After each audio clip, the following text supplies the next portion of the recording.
Hello, everybody. Welcome to Bungles After Dark. This is Gaming Jason here. Hope everybody's doing awesome. Today's episode 10, is a top 3 episode. And today's episode, we're going to be discussing our Shiho faction. Now, I know that I like to hear my voice an awful lot, not as much as Gaming Greg, but I do have Gaming Greg here with me today to talk about our top 3. So, how's it going? It's doing good. I'm happy to be here because now I get to listen to my voice and have everybody else listen to it, apparently. Thanks. No problem. Really nice of you. I appreciate that. But I think instead of just having a conversation between me and you, I think we need an actual expert opinion here. Don't you agree? I would agree. Our Shiho is limited to Tanakas, so I agree with that. So graciously, someone penciled us into their busy schedule, the UK Grandmaster second place, and I am now deeming the King of Shiho until proven otherwise. Craig from Bushidocast. Craig, thank you so much for giving us some of your valuable time here today to talk with us over here in the US. Yeah, no, thanks a lot for inviting me on. I've listened to your show an awful lot, so yeah, it's great to be here. Thank you. And if you've been listening now, the big question is, have you actually tried to find Flaming Hot Mountain Dew? That is actually the question. Is it outside of the United States market? We already know Australia's government cares about their citizens. What about the UK? I have not researched this. That's right. I've been following the Bushidocast content too much, obviously. I'll research it and let you know. Yeah, that's all right. And it, again, as I always describe Flaming Hot Mountain Dew, it's Mountain Dew with the added benefit of having acid reflux as a flavoring to it. As a feature. Yeah, tastes good, but it's horrible. So yeah, that's us getting sidetracked. But it's great to have you here, and congratulations on second place. Yeah, thank you. That is for real. Quite the feat, because that was a big crowd at the Grandmasters, wasn't it? If you can give us a little bit of your experience with it, how was the day, how was it set up, and all the rest of that good stuff? Yeah, so I think there were 32 players, and Andy was running it. Jason was also there. Good support. We had these really cool little leaflets given to us with all the scenarios in, so it was really well set up. There was great terrain everywhere, nice hall to play in, and I guess with all these big events, I guess like most people, there's always a little bit of what are you going into? Are you going to enjoy yourself, that kind of thing? And I really had a good time, even when I was at the top end of the tables. It was really quite relaxed, and that's been kind of my experience of Bushido tournaments to date, which is a bit of a relief because I play for fun, and this is my free time, so I kind of just want to enjoy myself, and it's good to try something a bit different. So I really wanted to see if I could make Shiho kind of shine a bit in a tournament setting, because I think it's not the most straightforward faction. Agreed on that one. And I think it's actually your show that I think you mentioned at your Grandmaster event that there wasn't really, like, there were some Shiho kind of factions, but not really proper Shiho models in those list. And I thought that was a bit of a shame. So I kind of had a bit of a mission then, and sort of went out, and I think I was really happy with second, very happy. Sorry, just get my camera there. And that's doing something strange. It's all good. All right. It's technical stuff. This is what the internet and everything's all about. Yeah. Okay. I'll see if I can get that back. No problem.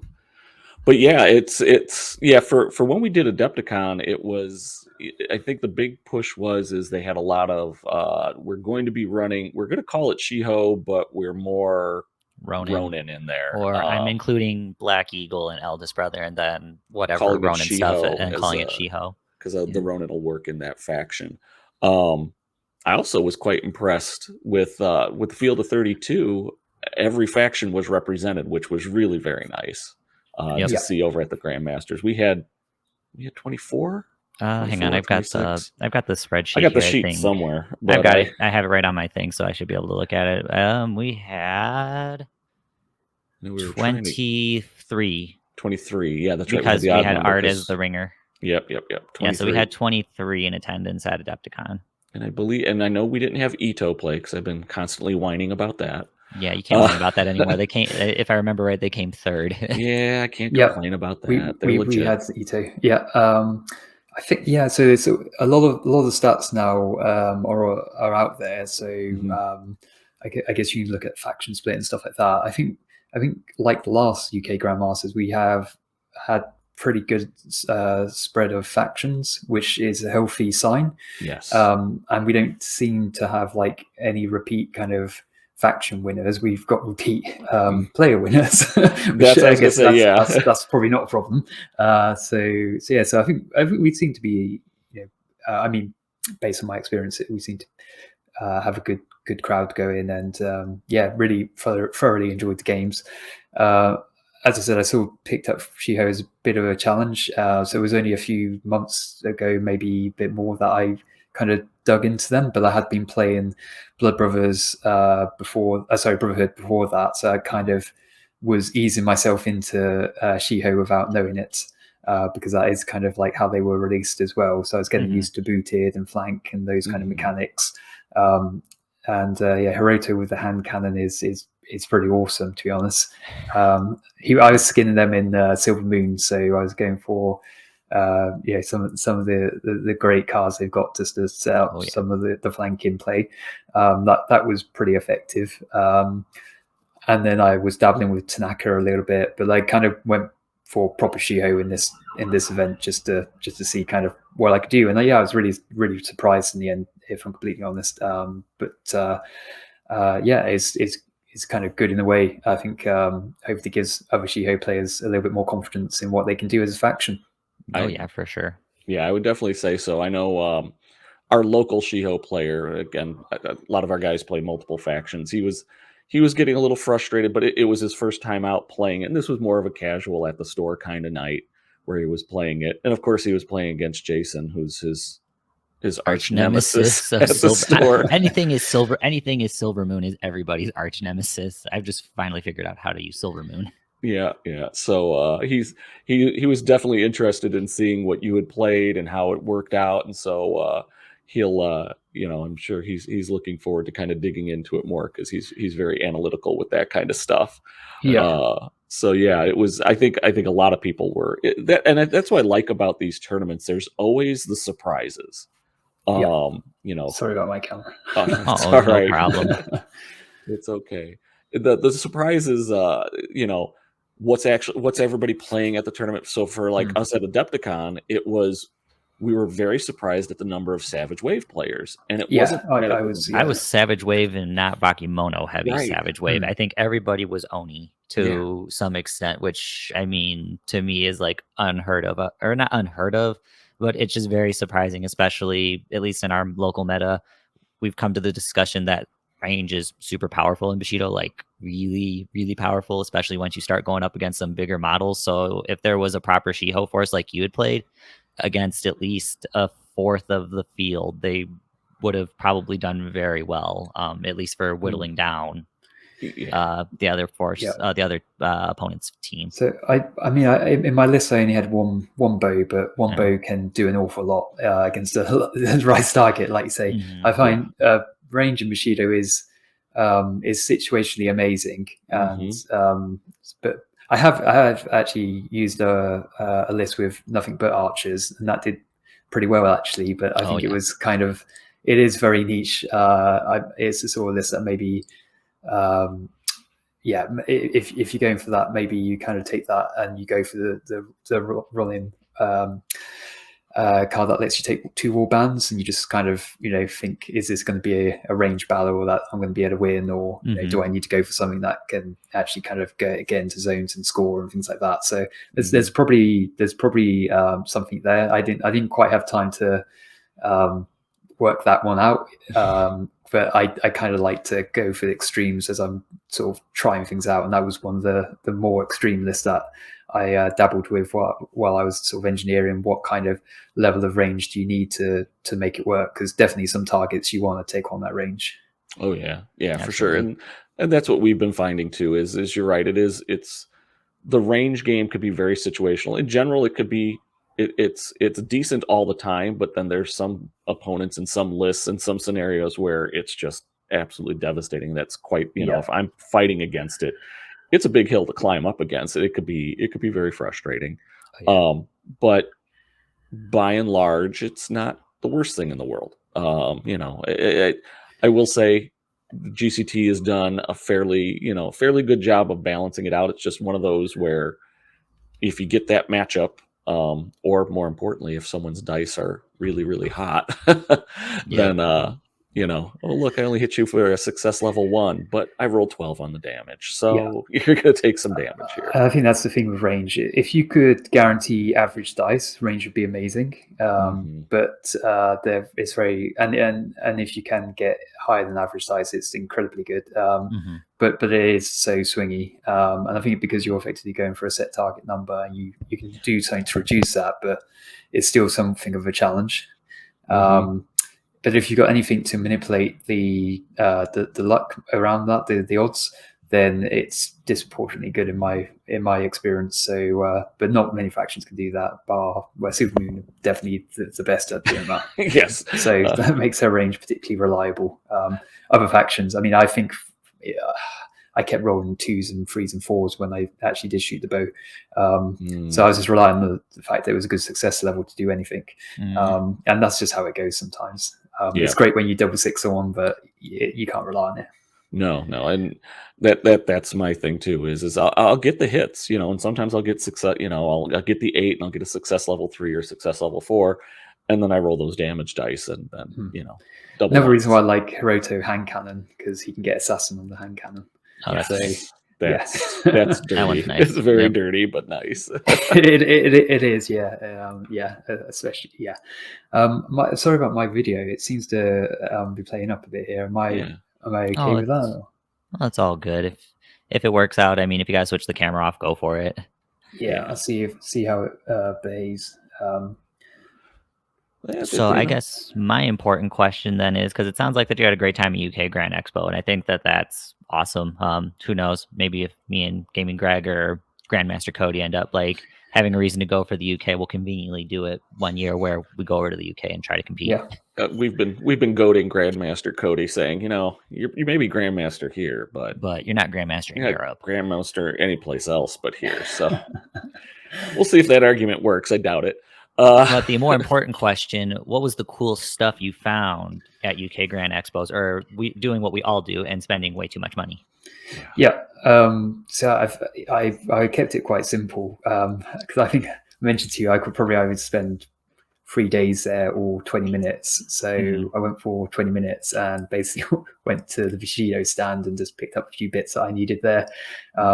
They had some show exclusives on, so did that. Did a little bit of picked up a few bits for some friends as well, and then kind of then went and actually played like a game of Bushido the day before. That was pretty cool that they've got the space to do that, and probably could have kept playing all evening, but I kind of thought I should probably go and get some food. Once you go probably 4 or 5 rounds of Bushido, and it's like, I need to get something to eat, especially if they don't break for much of a lunch, or if you don't have someone that you can phone up and have delivered. I knew the following day was going to get pretty because this is the day before the event, so it was going to be a long day. So I kind of wanted to pace myself out. But yeah, it was cool that you could go there and play kind of a game or two, or do whatever else you wanted beforehand. So that was So I was kind of disciplined. I had the strategy, if you like, how I was going to approach the day, and kind of that was fine for me. Yeah. That's how all gamers should be, but let's not lie. That's totally not what ends up happening. Here's my piece of paper that says, this is what I'm budgeted for. Oh, wait, this new game just came out and it's not on Kickstarter and the models look good. That hang on list gone. And then since the list is gone, I don't buy other stuff. Oh, yeah. That was, I mean, and then the other problem was we had, so when we hit the GCT booth, one, it had a line. Yeah. Which If you didn't we hit it came day in, it one, was, you were picked over within yeah, it was pretty the end bad. of halfway through day one. And then I'm getting texts from the people who weren't there on the first day, and they're like, "Hey, what do they have?" And okay, well, this is what they have, and I'm picking up this. It's like, "Hey, can you get the same thing for me?" Okay. So it's Hey, like I I just go to saw the booth, this. grab 3 of everything, and it's like, or 2 of everything, and here you go. And yeah, it was I mean, for us, when they left, I mean, we went over to the booth on Sunday, which was the last day for Adepticon, and there was like 3 blisters, like A 2 one box set, a random thing of dice and that some someone dice. apparently didn't buy the box along with that faction's dice. Wow. And I think there was maybe 1 cycle deck left. Yeah, it was like a hurricane there went was not through and much just there. wiped everything out.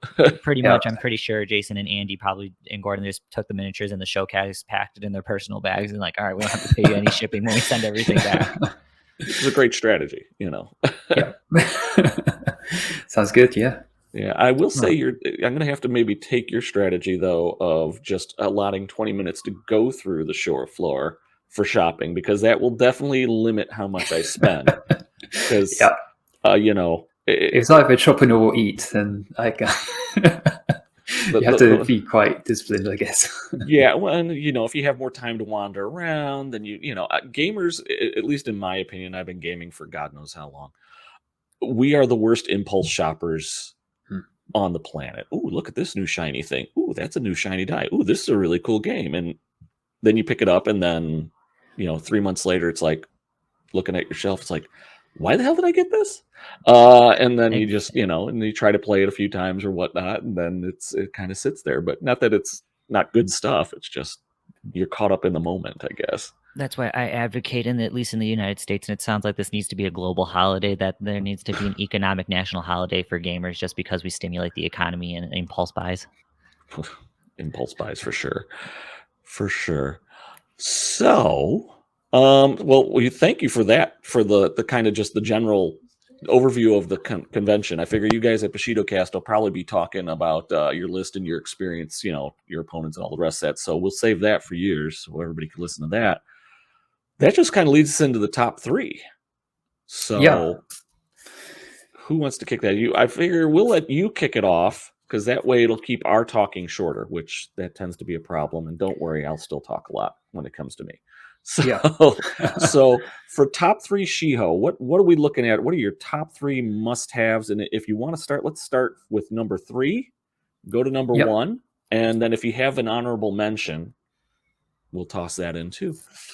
Yep. Okay. So, I do have an order in here.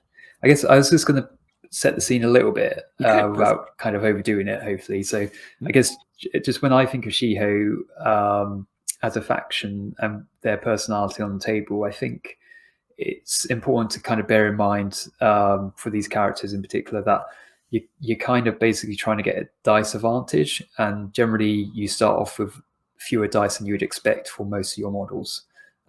It's true of the Tanaka Samurai. If you look at some of their top-end samurai, they're only 3 dice when off other factions at kind of similar rice point you get 4, and the Shiho Samurai generally 2 dice melee. So you kind of have that dynamic going throughout them. Even the Brotherhood, actually, if you think about kind of like some of their models, they're kind of playing a bit of a dice game as well. And I suppose you're always trying to kind of work your way around that. So with the Shiho, it's often like the Shiho proper samurai, it's through surprise attack, which you'll get through most of the time because you're booted and flanking and got a load of other stuff to help. And then boosting. Guerrilla warfare as a theme really helps with the boosting. With the Tanaka, it's more about the ganging up. So the melee assist, and they get extra dice through coordinated attack, and also when models are exhausted. So they've got ways of pumping their dice up. And as I said, even with the Brotherhood, who I kind of feel like an extended part of the Shiho, because they all come in when Hiroto comes in. You got 2 lone swordsmen who are basically like excellent at ganging up on people and getting loads of extra dice, so very Shiho. Shosu actually gets a cheap melee boost. Kendish you can't boost against. Batu tends to surprise people, so the list goes on. But you know, but you when because it all seems a little bit dispersed at first, I think, because you've got sub factions. But actually, I think there is a kind of general thing going on there, and obviously they're doing attacks from oblique angles, I think they call it. So they've got this kind of overarching way of approaching warfare, which I think that's probably why they're a little bit tricky to pick up, because in a way that is classic Bushido, because Bushido is all about dice in a way. That's the main advantage you can get in combat. There's other things that help, specials and some bonuses and stuff, but they're playing, a dice game is classic Bushido. You're trying to get more dice in your opposition so that you can do more things, have more options, and do more damage, hopefully. That's very classic, but how they do it is not traditional. So they're trying to do it in ways which may require a little bit more kind of experience with the faction, and I think that's why kind of I think some of these models really kind of can help in a way, and so probably made my top three because of that, because they really make the faction shine. Okay. Yeah, for sure. I was going to say the one problem, the one thing I had when I was looking at my top three, just to kind of preface before you jump in, is there's definitely a division on how, because there's two, I almost want to say there's two factions within the faction, because you have the Tanakas and then you have the Shihos, and they both really play very differently from each other. The Tanakas, in theory, you want to think they're both kind of guerrilla warfare where they're kind of jumping on their targets and whatnot, but the Tanakas do it in, ganging up and trying to, divide and conquer and do whatnot. And the Shiho are very hit and run. Or at least they feel very hit and run. And I, of the two, especially with how Bushido plays, the hit and run seems to be harder to pull off.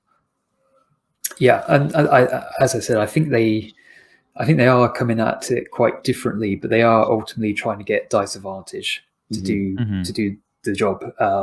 But the Wolves do it in a more direct way, and so that's slightly more traditional. And the Shiho kind of proper are doing it in this kind of booted oblique angles and lots of kind of micro movement around the table way to get the advantage. And that's so they kind of are quite different, but I think what they're trying to achieve is actually quite similar.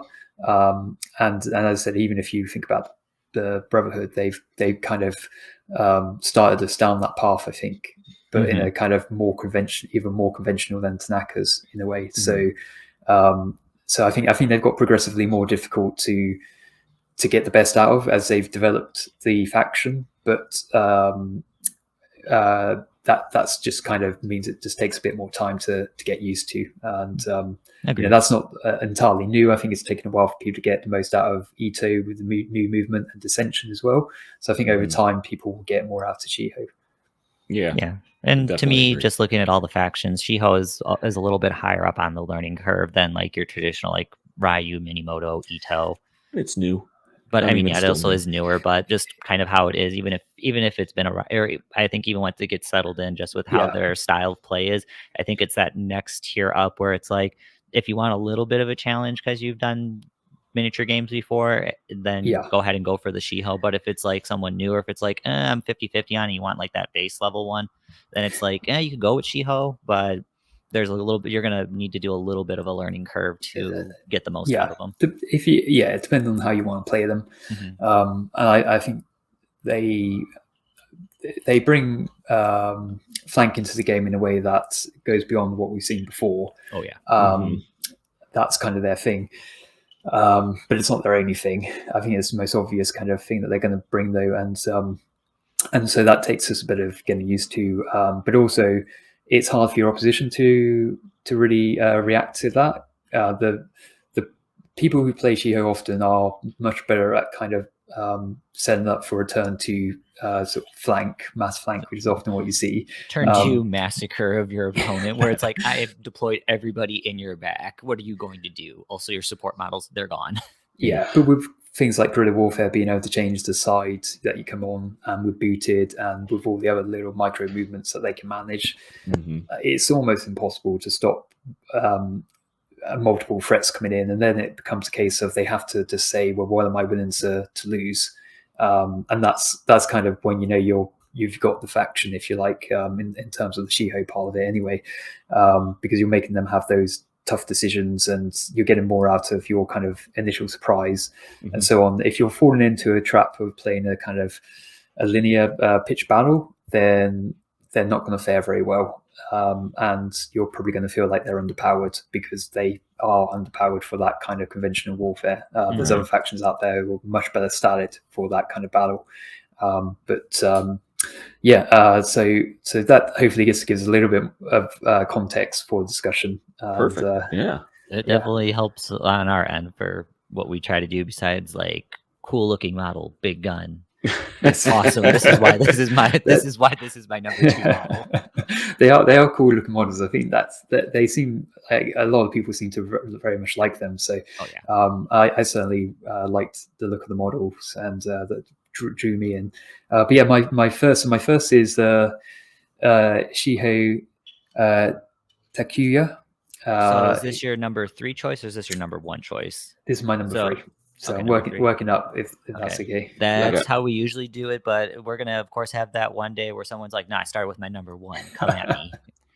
Yeah, and actually, I think to some of the points you just made, he's actually a very good starting point, and he's unusual because he's a samurai he's a Shiho samurai who does not flank. But he's a great style and model in a way because of that. And why I think is because he's got a solid stat line and some strong key feats. So if you're used to slightly more traditional samurai and gunzo setups, it's a really good start point. This is a good model to take a look at. He actually reminds me a fair bit of Hanzo. He's like a samurai version in some ways. He's got the leadership, he's got tactician and move it, kind of quite defining features. But his big thing is ore. That's his big feat. Yeah. It's literally game defining, normally turn defining at the very least.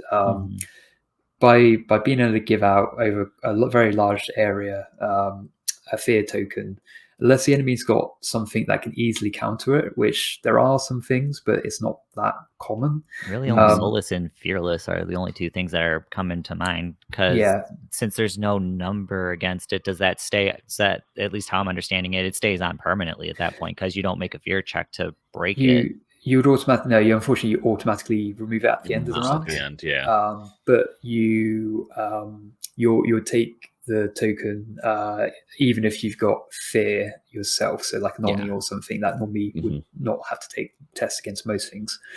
There are a few things like rally and stuff like that can kind of negate it, but if you don't hopefully see that every game.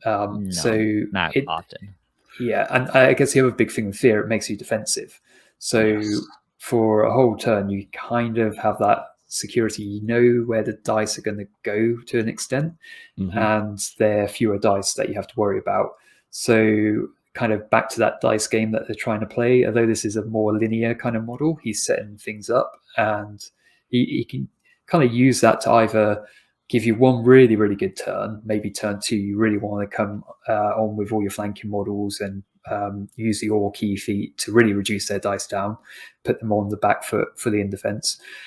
Or you use it as a bit of a second wind mechanic later on in the game, because you've kind of, you can only do so much in one turn, and if they come on the enemy kind of manage to defend well, you might need another go at kind of like getting around their defenses, which with guerrilla warfare is pretty good, because they've got this once per game they can move all the models out of base to base, or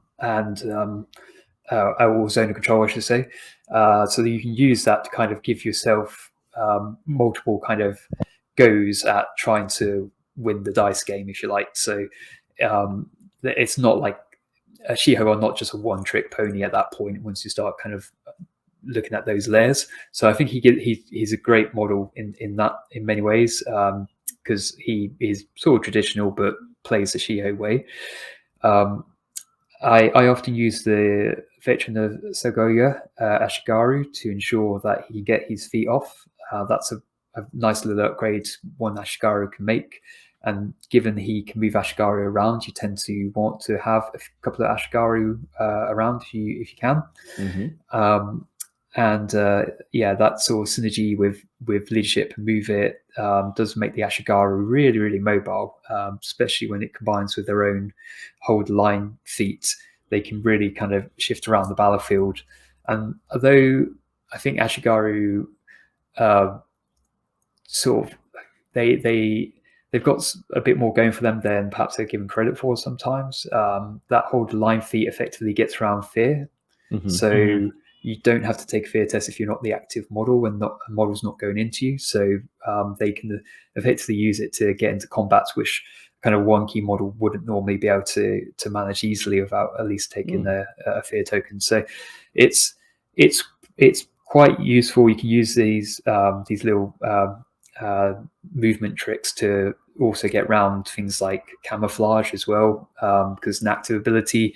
So you can start your turn, move it, get your Ashigaru within the 2 inches of the camouflage target or ninja or whatever, and then you can just melee them. So where the enemy may have thought they were safe, you couldn't get around their flank, or you couldn't get in their camouflage range, or you couldn't get to the objective or whatever, suddenly you've pulled something off which if they know the card well, they'll probably see it come in a bit, but it just means it's another option that you've got to kind of do something a bit surprising on the battlefield. So I think he really does work very well with the rest of the faction, and kind of a nice way into the Shiho style of warfare. And it is 20 rice model, so he's not cheap, but he's definitely going to he should have a big impact as a game if you can manage to get his key feats off. And in combat, he's quite reliable with that parry and prowess melee. He can defend pretty well. If out of the push, he can also do a fair bit of damage if he absolutely has to. But I tend to see him more as a sort of defensive model that's holding the line. And back with that Affection of Sugoi kind of Ashigaru trick. It is pretty cool when someone goes into him to try to stop him doing his or you bodyguard the Ashigaru in, and then your other Ashigaru can use hold the line to pile in on that person. So you can really turn the tables. What they thought kind of was a good move suddenly turns out that they've got 2 or 3 Ashigaru on them, which is neat. It's not necessarily game defining, but it's kind of neat. So I feel like he does tend to skew the list a little bit more to a bit of a mixture of the Ashigaru and Samurai, which again is not a bad thing if you're starting out with Shiho. Just give you a slightly more kind of like a healthy melee pool of 3 is nice. And for all those reasons, I think he's a very solid model, and so made my top 3.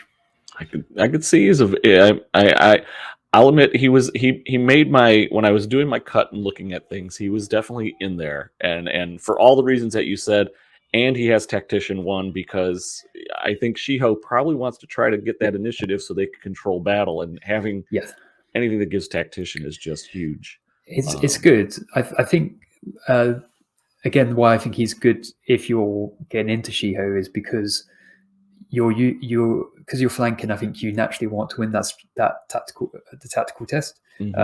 But once you get more comfortable, you probably realize you don't need to.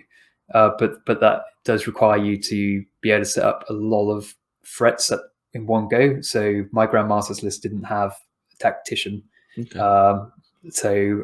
which life is kind of easier if you've got it, but you've got to pay for it.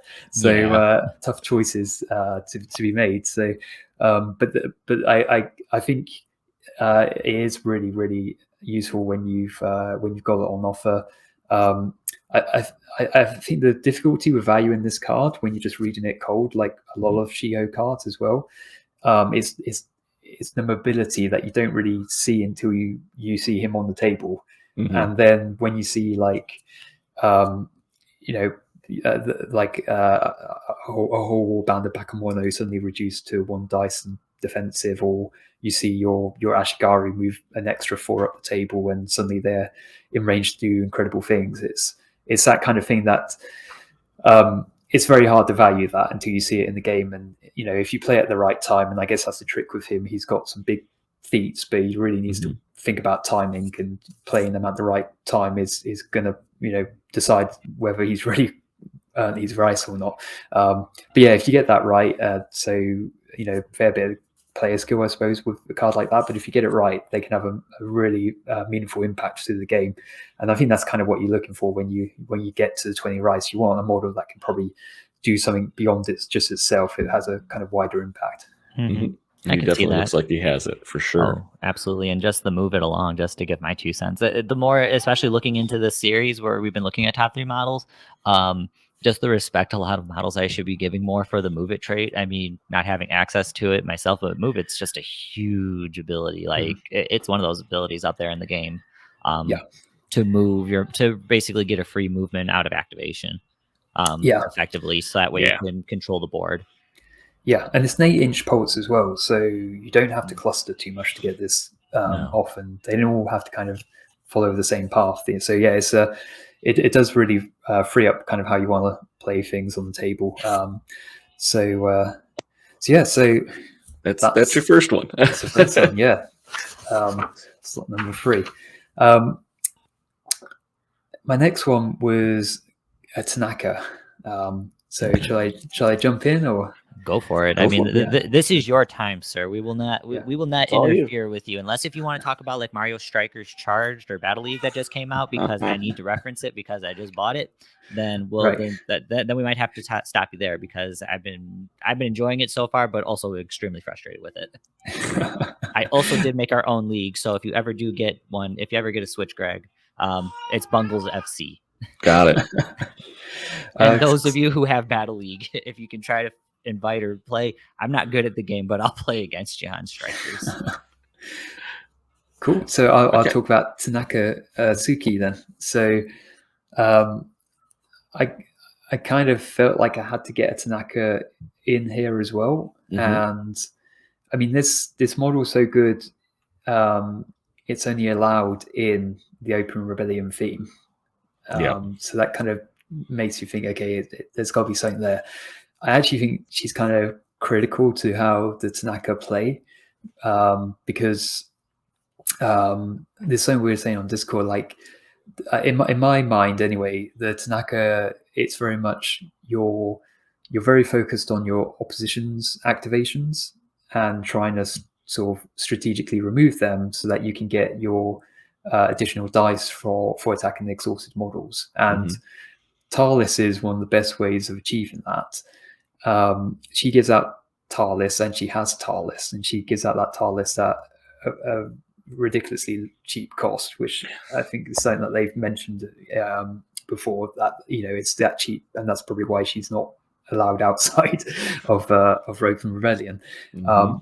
Now you can get she's not the only model in the range with Tarlis. I think it's Kazuo. Kazu does, yes. Yeah, Kazu in the air. Have Tireless as well. Yeah, he's got it, and potentially with split attack, I could see him making good use of it as well. But being able to give it out on demand, the Tarlis out on kind of demand is pretty crucial to how you set up these combats, so that you can exhaust those models to get those extra dice. And Gorak, Naboku, and Suki's pack all get that extra dice if the enemy model is exhausted.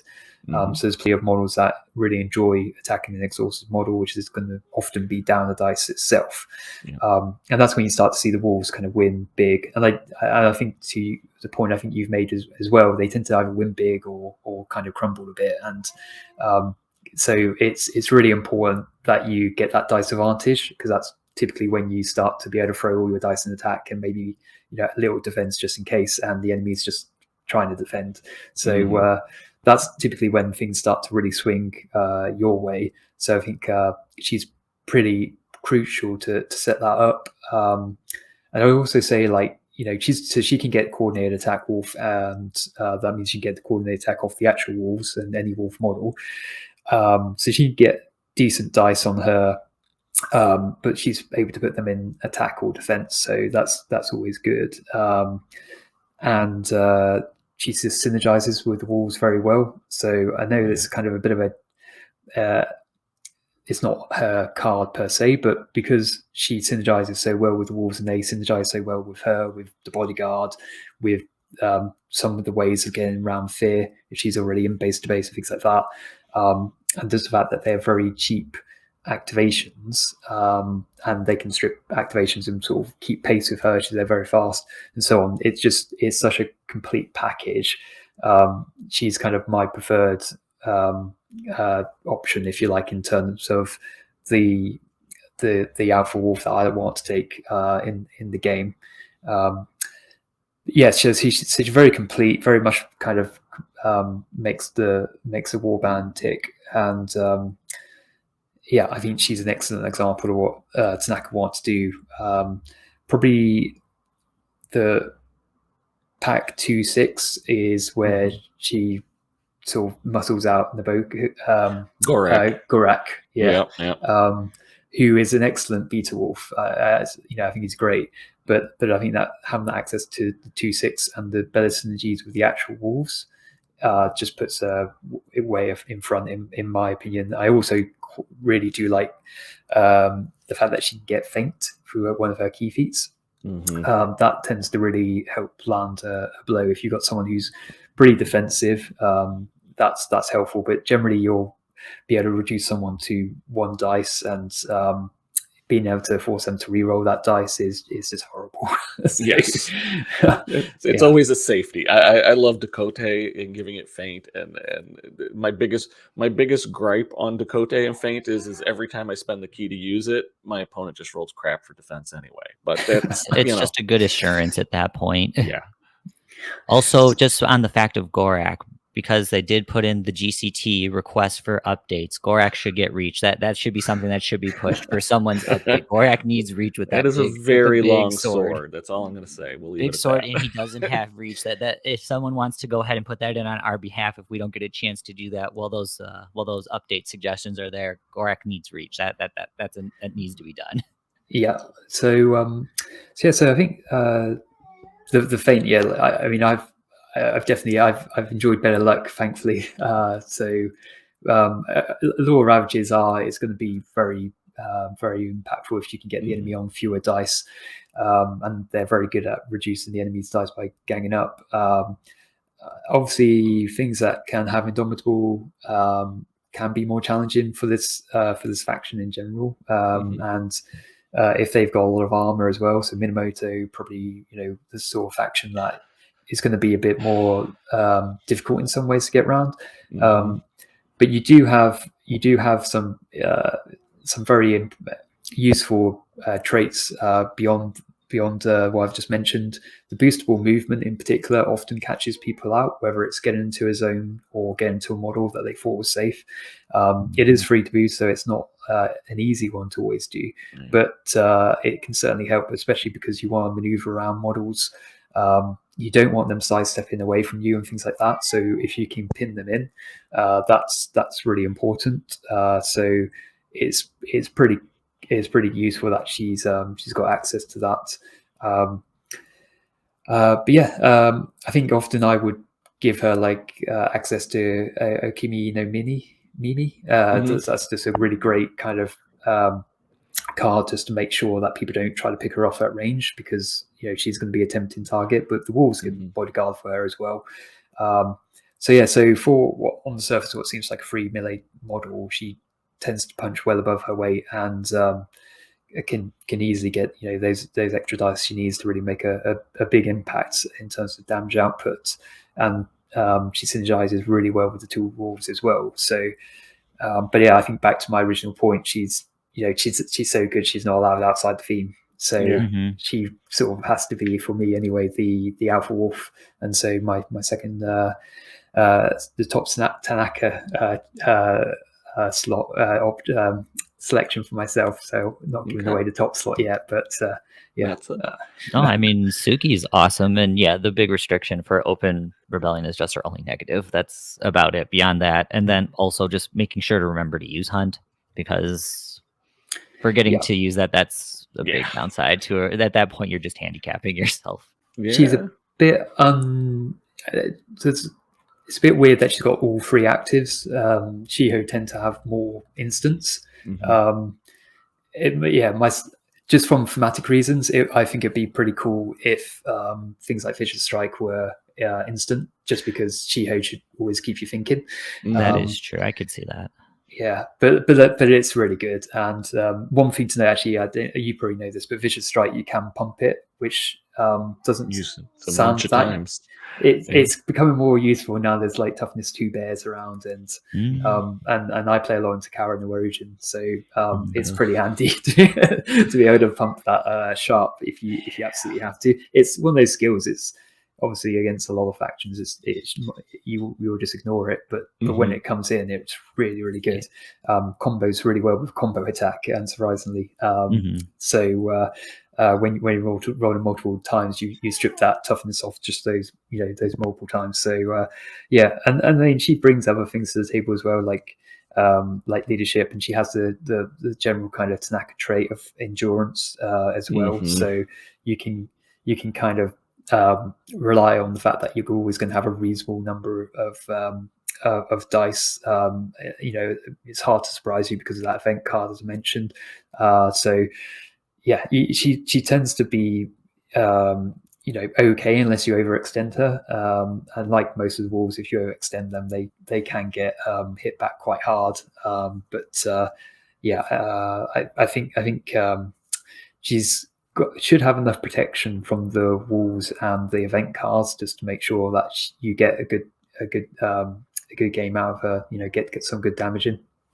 Yeah, no, I agree. I love Suki.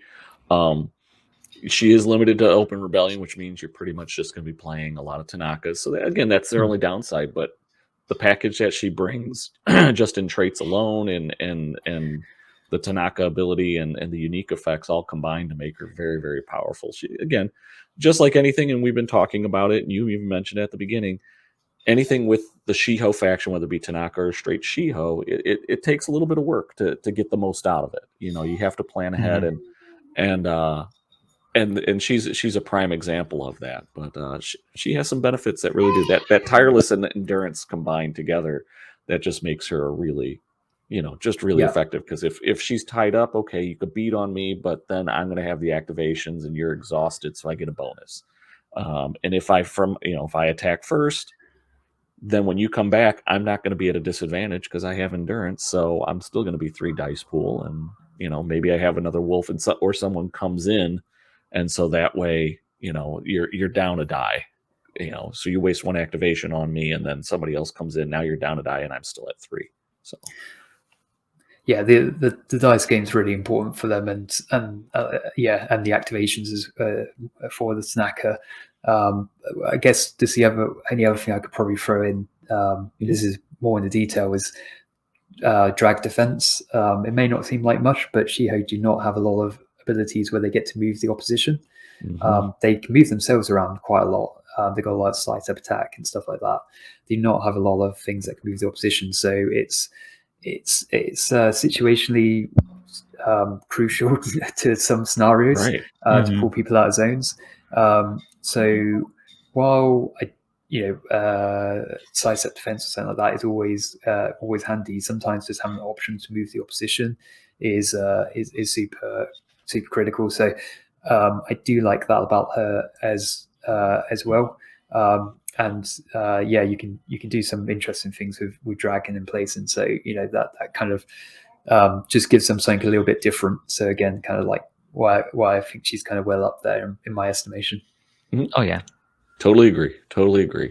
So we've got 1 and 2. That leaves us with your number 1 pick. So what are we looking at? It's I would be amazed if this surprises anyone, but it's Shiho Hiroto, the Black Eagle. So that's a good that one's a good one for me. This one I thought might be the case, but I probably have a little bit of a differing opinion, but I still want to hear about it, because there are things with Hiroto where it's like he's good, but I just think he's a little bit overpriced for what he does. Okay, that's interesting, because most people I play think he's too cheap for what he does. So I think a lot of it comes with playing the model in a way which I don't think I've ever really seen any other model play.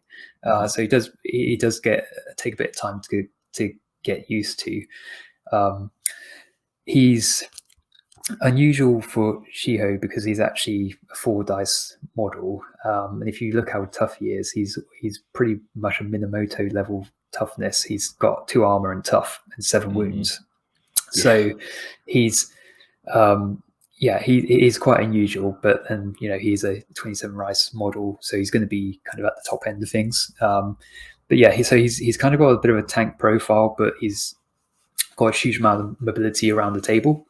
Off the bat, you're going to notice flank and booted, so he's very much in the Shiho thing. And in a way, I feel like I kind of built up to play this character in a way, so it took me a while as well. But I had the advantage that I played with the Drunken Master Hiroto, who is only 15 rice. So but he kind of gives you a flavor. He set the scene in a way for, unsurprisingly, for he's kind of Daimyo self, because you get used to things like the booted and the flank and kind of like how to make the most of that. I guess my experience with like Hiroto previously was he was very rice efficient. He kind of comes on, he normally takes a model out, maybe 2, and then he ties things up. So he kind of comes on quite strong, and then slightly fizzles out as he gets more kind of defensive. And that's kind of the nature of the card, if you like. But very good for his rice. And I kind of wasn't entirely sure whether the new version was going to be worth the extra 12 rice, which is a lot on top of it comes in quite a lot at that point, 27 rice, and I often buy upgrades as well for him, so he ends up being even more expensive. You end up doubling his rice cost pretty quickly from the original. Well, I think I was playing him at 30 rice with upgrades, so he's going to be a significant part of your force. But the good thing is Shiho have quite cheap samurai models, and they're cheap because they're 2 melee. But you can still, with the Heyman as well, you can still fill a very decent number of models in your force and take an expensive model. It's kind of like why I like Jung with Ryujin, because you can have Ryujin, but you can still have a decent sized force with decent number of activations. So he's expensive, but I think he's worth it. And why is because he can have massive impact whenever he gets on the table.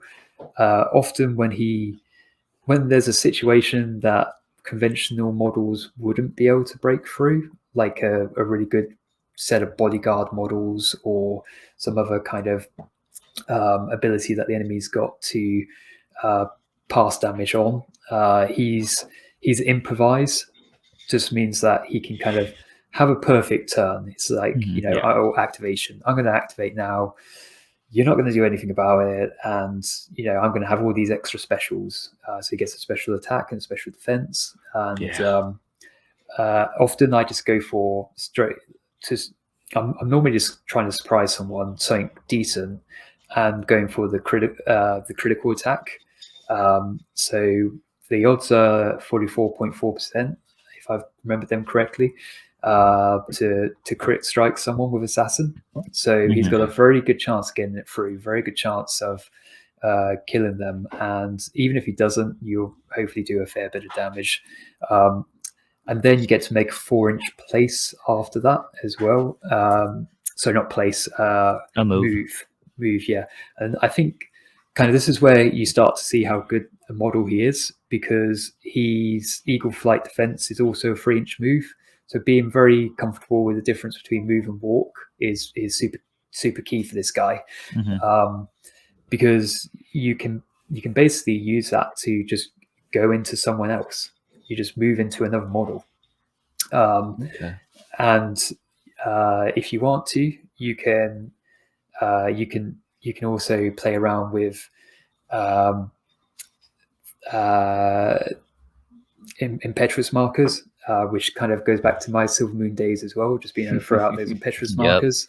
So that can really frustrate the enemy's sort of best laid plans, because maybe they can take the initial attack, but they've kind of got something set up, but no, he's going to make something not so useful activate 6 inches away that probably can't do anything about what he wants to do next, which is probably going to be take another model out. So if you kind of get used to the rules, then it's really just like how do you implement them, and because it's such a flexible set of skills he's got, that makes it quite daunting, I think, because he can do so many different things, and he's limited by his 6 key. He can't do them all at the same time, but he can do a lot of it together. He can have like a kind of a perfect turn if he really wants to with improvise and kawasu. He can kind of do whatever he likes, and you won't be able to do pretty much anything at that point, or very little. And then he can but then he won't be able to overrule that turn. So it's kind of like where do you want to allocate your key and all the rest of it. Improvise so good it's once a game, by the way, so you are only going to get this kind of perfect moment off once. But then I find after that he still gets a lot of work done, because after hopefully he's taken a model or 2 out, he can normally engage something quite big and scary, or just bully models.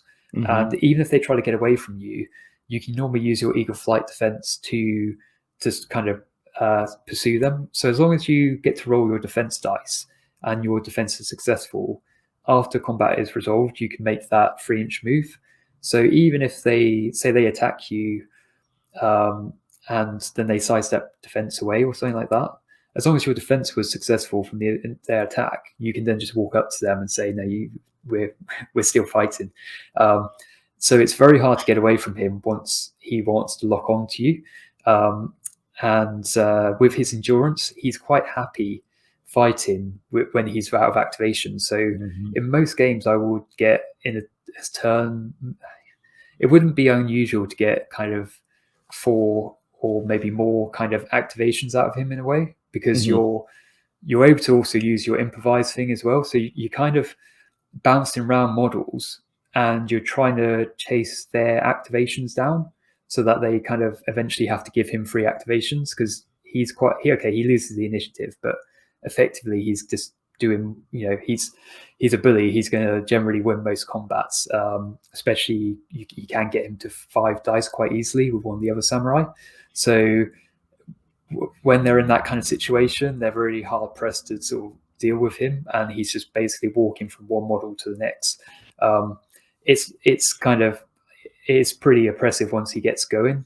He's got a lot of mobility. He can just chase down those activations, and it's very hard to actually do any damage to in return. He's not invincible, but he is pretty hard to do much to. There are a few things that will get around his defenses, but with all the armor and toughness I mentioned in a free key stat as well, he's pretty good at avoiding horrific amounts of damage. You have to watch out for things like fire and stuff like that, and prone as well.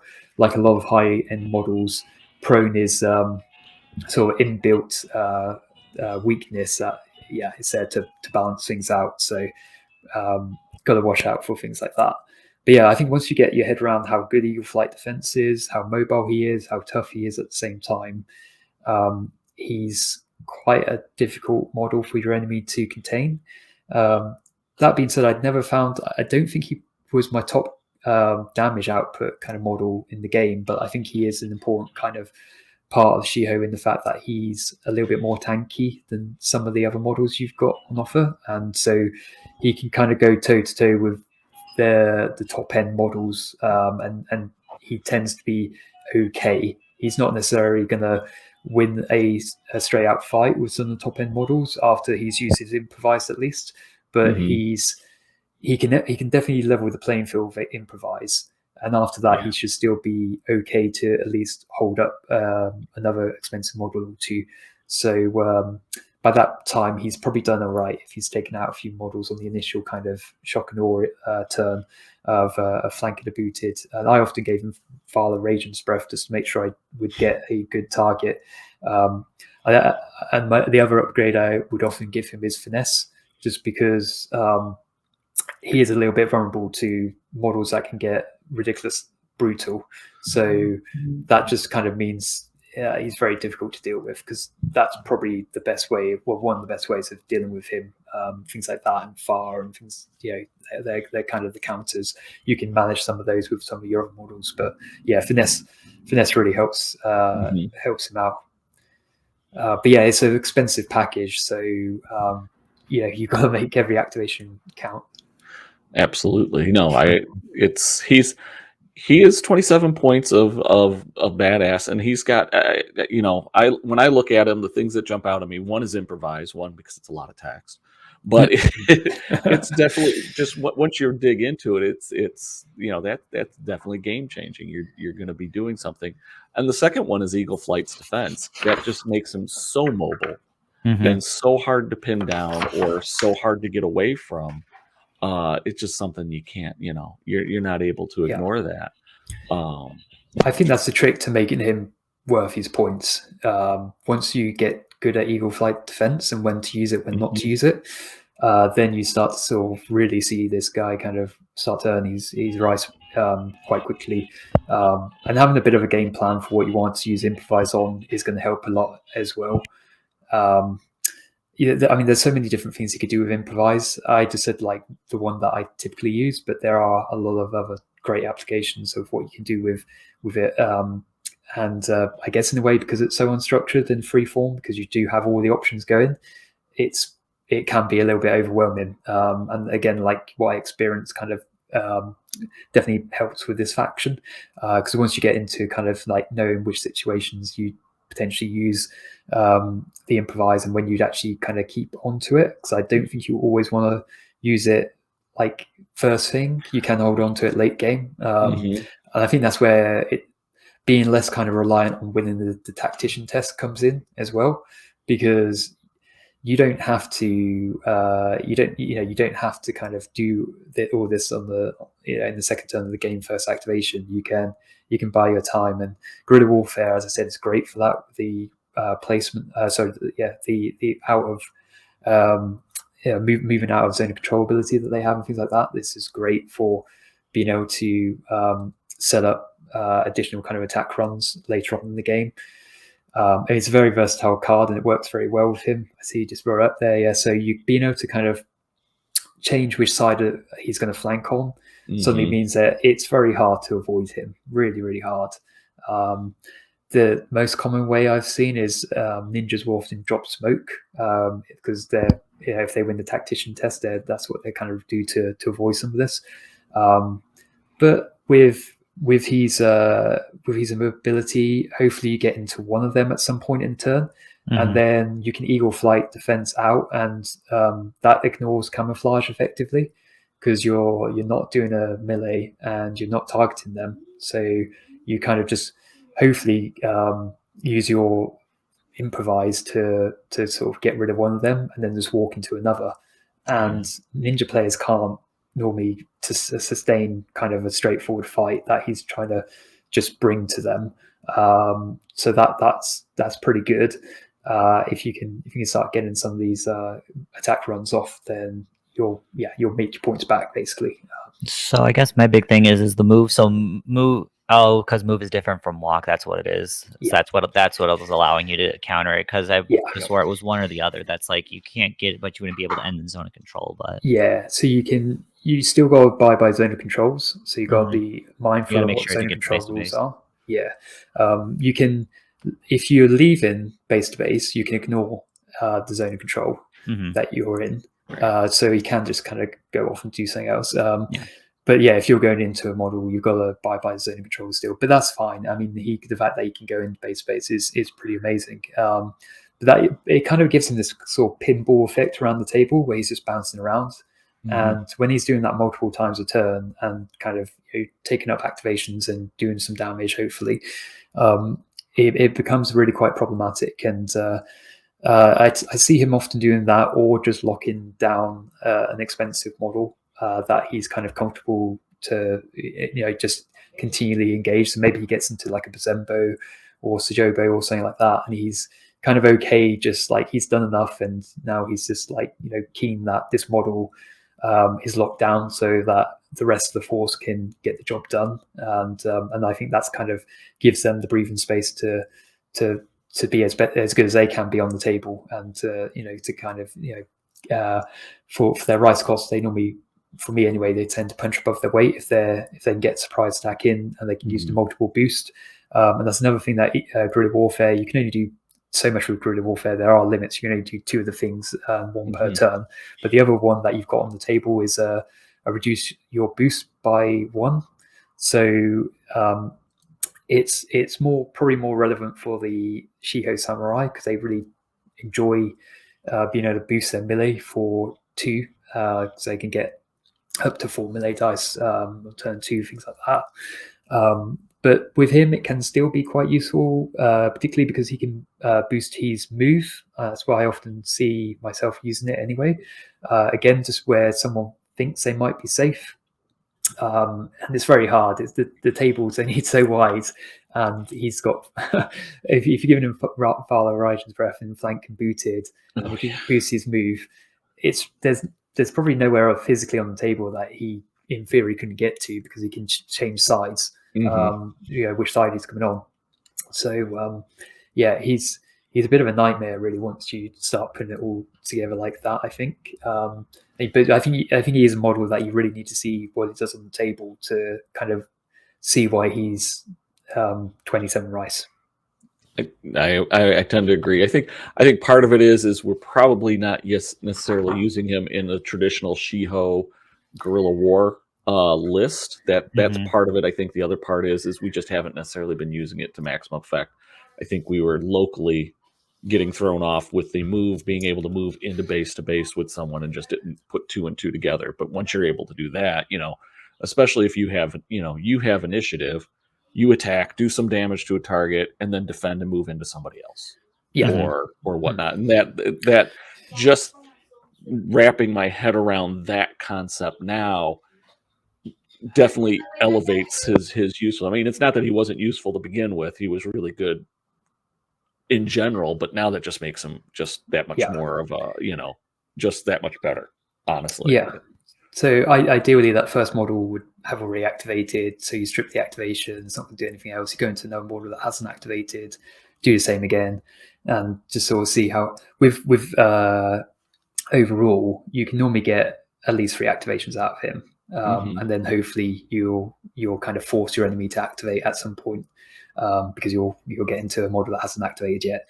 So that's activations are pretty key in this game, and most big models are restricted by the number of times they can activate. But when he's moving all the time and he's forcing combats, it's kind of like he's sort of got like a proxy kind of activation system mechanic going in himself. And so absolutely, I think when he's kind of like doing twice the work in a turn, then you'll hopefully kind of feel like you're getting way more value out of him. Absolutely. No, I absolutely agree. He's I could see it, again, he's one of those models that, again, the point cost kind of makes him be a number 1, but it's now that you've kind of given us a little more, at least particularly me, some more insight on it. Yeah, he hands down, he's kind of just a filthy model.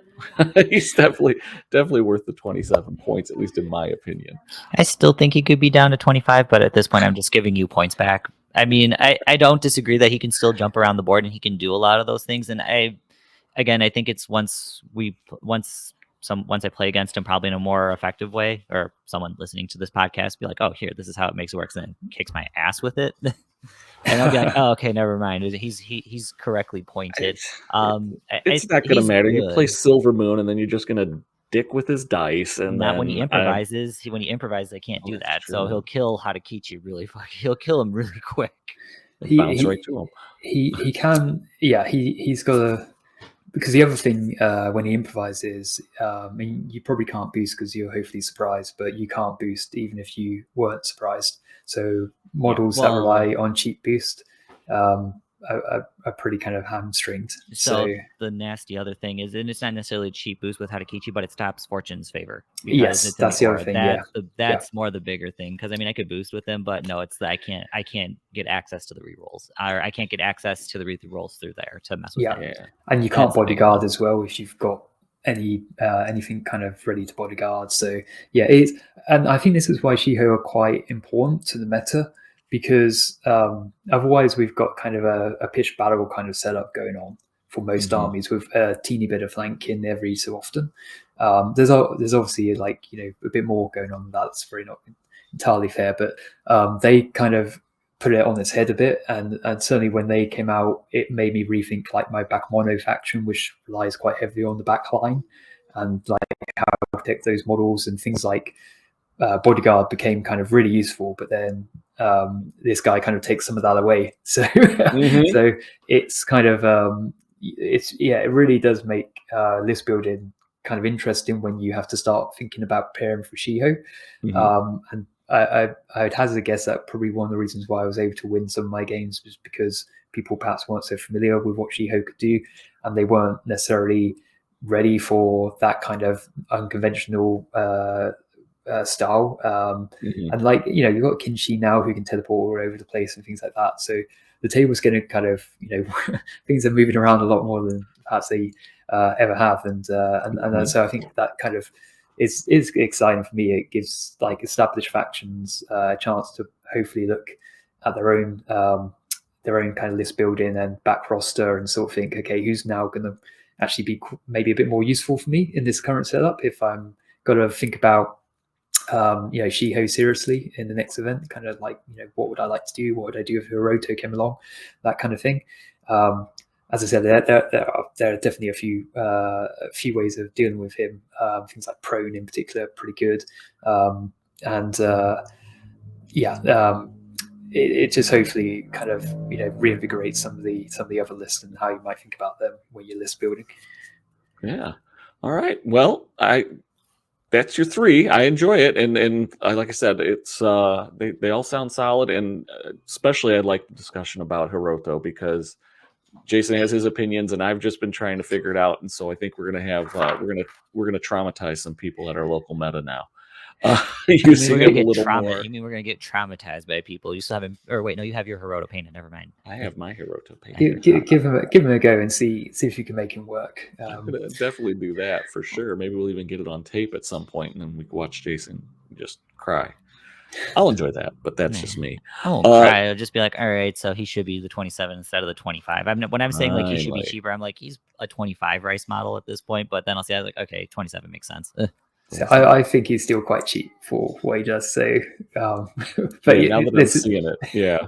But yeah, I think have a few games. Let me know whether you think what your thoughts are. But yeah, I think he's a fun model to play with, if nothing else. That's for true.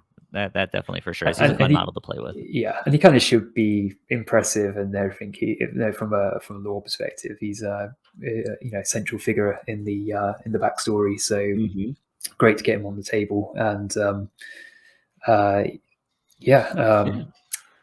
honorable mentions, I suppose. Honorable mention, yes. Let's move on. What we're going to try to limit ourselves to one honorable mention. I know I always break that rule, but I'm good with it today. So what is your one honorable mention figure? Yeah, this is really quite. It was really quite tricky. And now you know the real difficulty of this whole list building or this whole top three series is what's the one model that's my honorable mention? Yeah, I had to go with Shiho Kita just because I think out of all of the samurai, he probably does the most for me on the table. Like I think Wimpy is definitely up there, and Misaki, and like they're all actually. I find them all very good. Sayaka as well. They've all got their kind of their thing, and I do actually get on well with the Ashigaru. I enjoy playing the Ashigarus quite a lot. I can kind of see why they're a bit challenging at times, both of the Ashigaru and the Samurai. But I think Kita again. Probably back to that kind of thinking that he kind of does more than he does stuff for other people, not just for himself. And so in a way, I kind of put him a bit higher because of that. He's unusual because he kind of introduces virtue tokens and he allows you to do lots of things with those virtue tokens. And that then makes other models potentially much more useful. And so that's in my mind kind of why he's got higher value. He is very hard to engage if he doesn't want to be engaged. So he's great at protecting my backline objectives or hunting down and being a scenario runner, because he's got access to this kind of like Shiho micro movement that you see throughout the list. So you can do a 1-inch walk every time a virtue token is spent. And the virtue tokens themselves can generate 1-inch walks, and they can also probably most importantly get you out of combat. So if someone goes into you, I think it's at step 4 or something, you basically just say I'm walking out. So functionally you just walk out. Yep. So that's huge. Back to activations kind of being king and everything. That model is probably just wasted an activation, and you're potentially now behind it in a better position, and you get to walk an inch as well. So you just generated a lot of free movement. You can use it to go into a model and do the same. You just got to be a bit more careful about what step of the combat you do it and whether you've got the initiative or not. I don't often have to do that, but if you are going to do that, I think you want to have the initiative. The other thing he's got is deference. If you're not an Ashigaru or Samurai, you'll have to take a key challenge test 5. At the moment, you can just keep forcing them to take that. I don't know whether that's like Snare, whether it's going to change or not. That one's not overly as nasty as snaring them, and it can be. if you have the key. Yeah, if you got the key for it, but I don't know. I mean, like, even worst case scenario, they make it once per turn, I guess. I think once is normally all you need, actually, because it's good because things like Far Kami, just if he's got key, he just says, okay, challenge test 5, and they've got I think they've got a stat 0 like most Kami, so they can't. So some matchups like that it's really helpful where they've got like a very low stat. Obviously, if you go run into a lot of Samurai and Ashigaru, you're not going to value that as much. But yeah, I think the virtue tokens, they do more than just that. They can because they can be put on other models. Back to that veteran of Sugoya, Ashigaru, you can put a token on him, then he can bodyguard for someone else, and then suddenly you're able to use that virtue token where you really want to use it to stop the enemy kind of activation.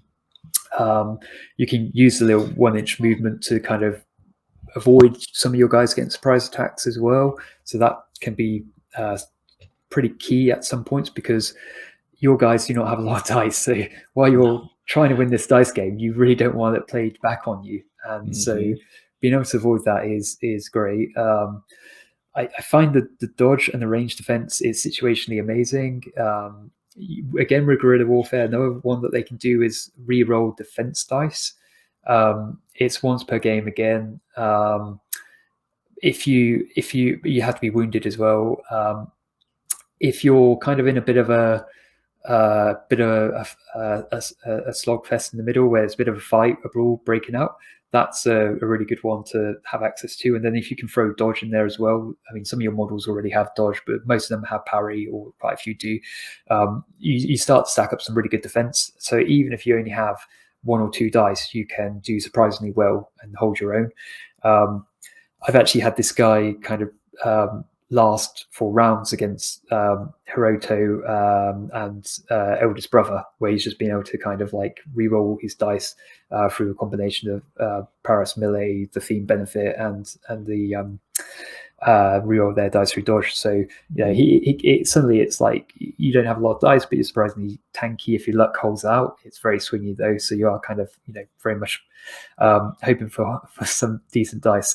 But you can re-roll in this game if it's from a different source. So these things kind of do come into play.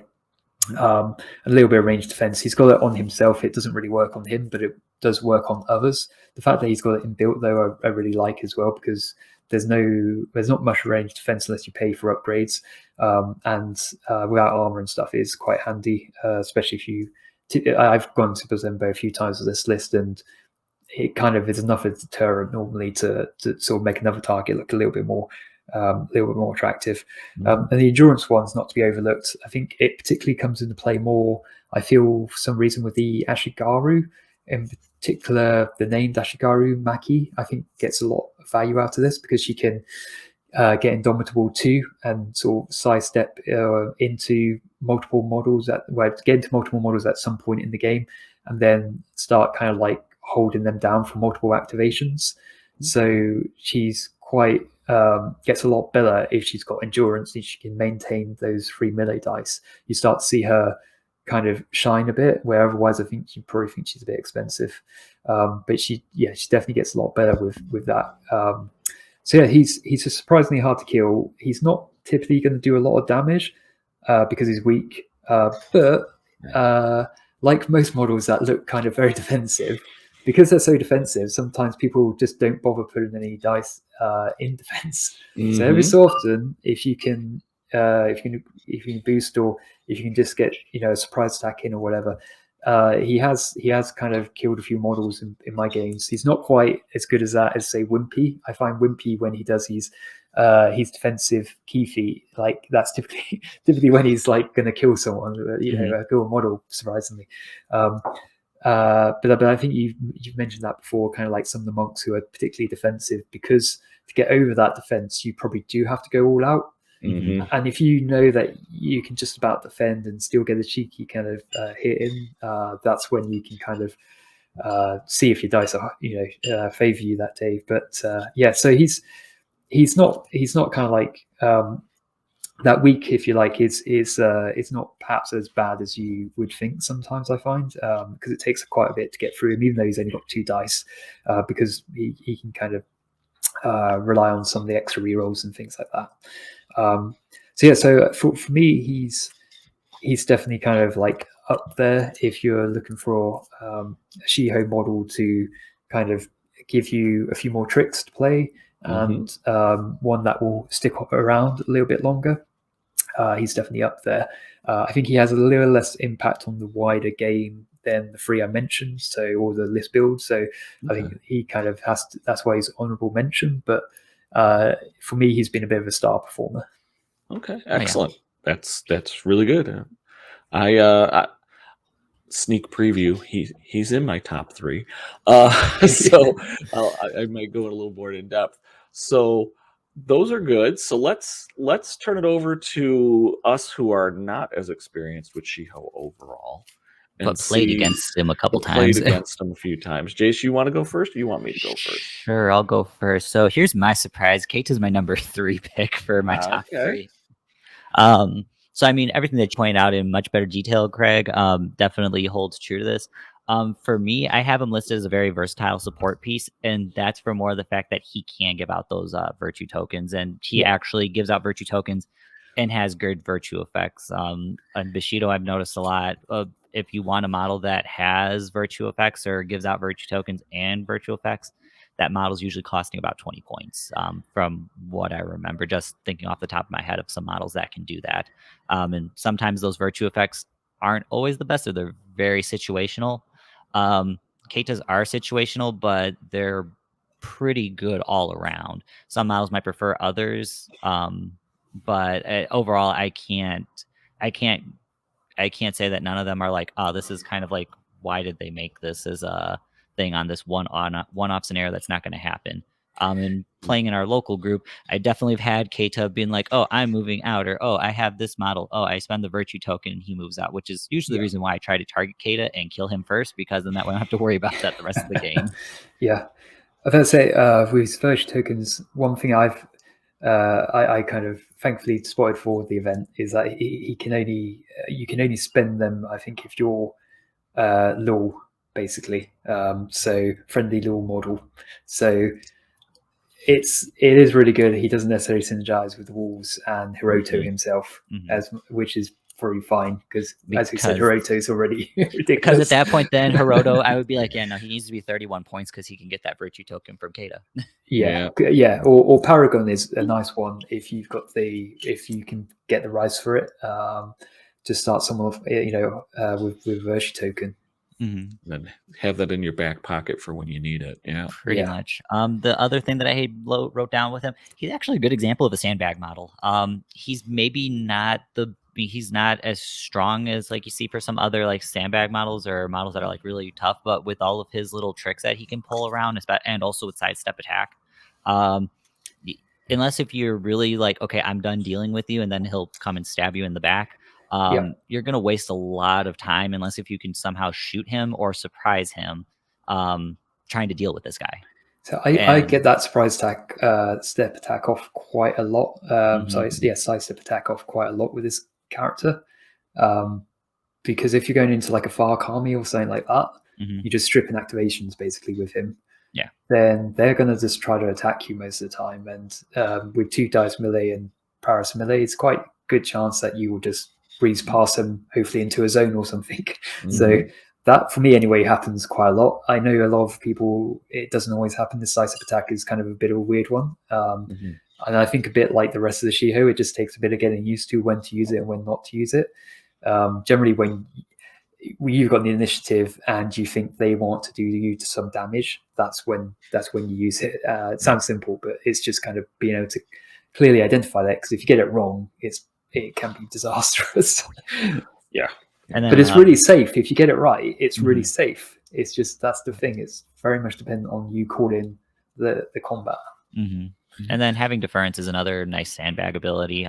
Being able to do that key challenge test again, like you mentioned, if it's an Ashigaru or a samurai, you're not going to use it at that point.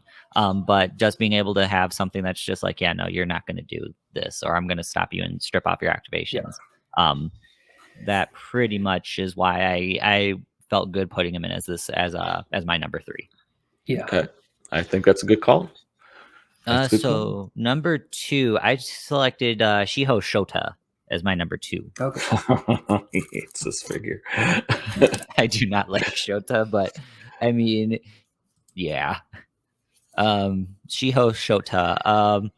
He's pretty much like any other. He's a solid stat line for any Shiho samurai. So 2 in attack, 3 range. I mean, there's nothing really too much to write home about that. His melee skills they are what the for most like Shiho samurai at this point. But the big thing with him is his bow, and one reason why I'm like, nah, I am not a big fan of him. That blind shot is pretty wicked. Where one, he can get eagle eye, and then everything is basically unlimited medium range band. And then it's his Kyoto ability, right? The unique effect Kyoto, yes. Whereas unique effect is where when he uses his ranged bow, if he chooses to get an extra reload marker, he doesn't need line of sight to see anything. So I've had many a game where I don't have access to flank, so I got to run a mook down the line and hope that I can get to him eventually by like turn 3, and he's just standing behind the building and it's just like, yep, surprise shot. Yeah, and it's usually against something that's a medium-sized base. So I've had it a couple times where I've lost some Buto, unfortunately, to some really good bow shots, and I'm like, oh, this is not good. Yeah,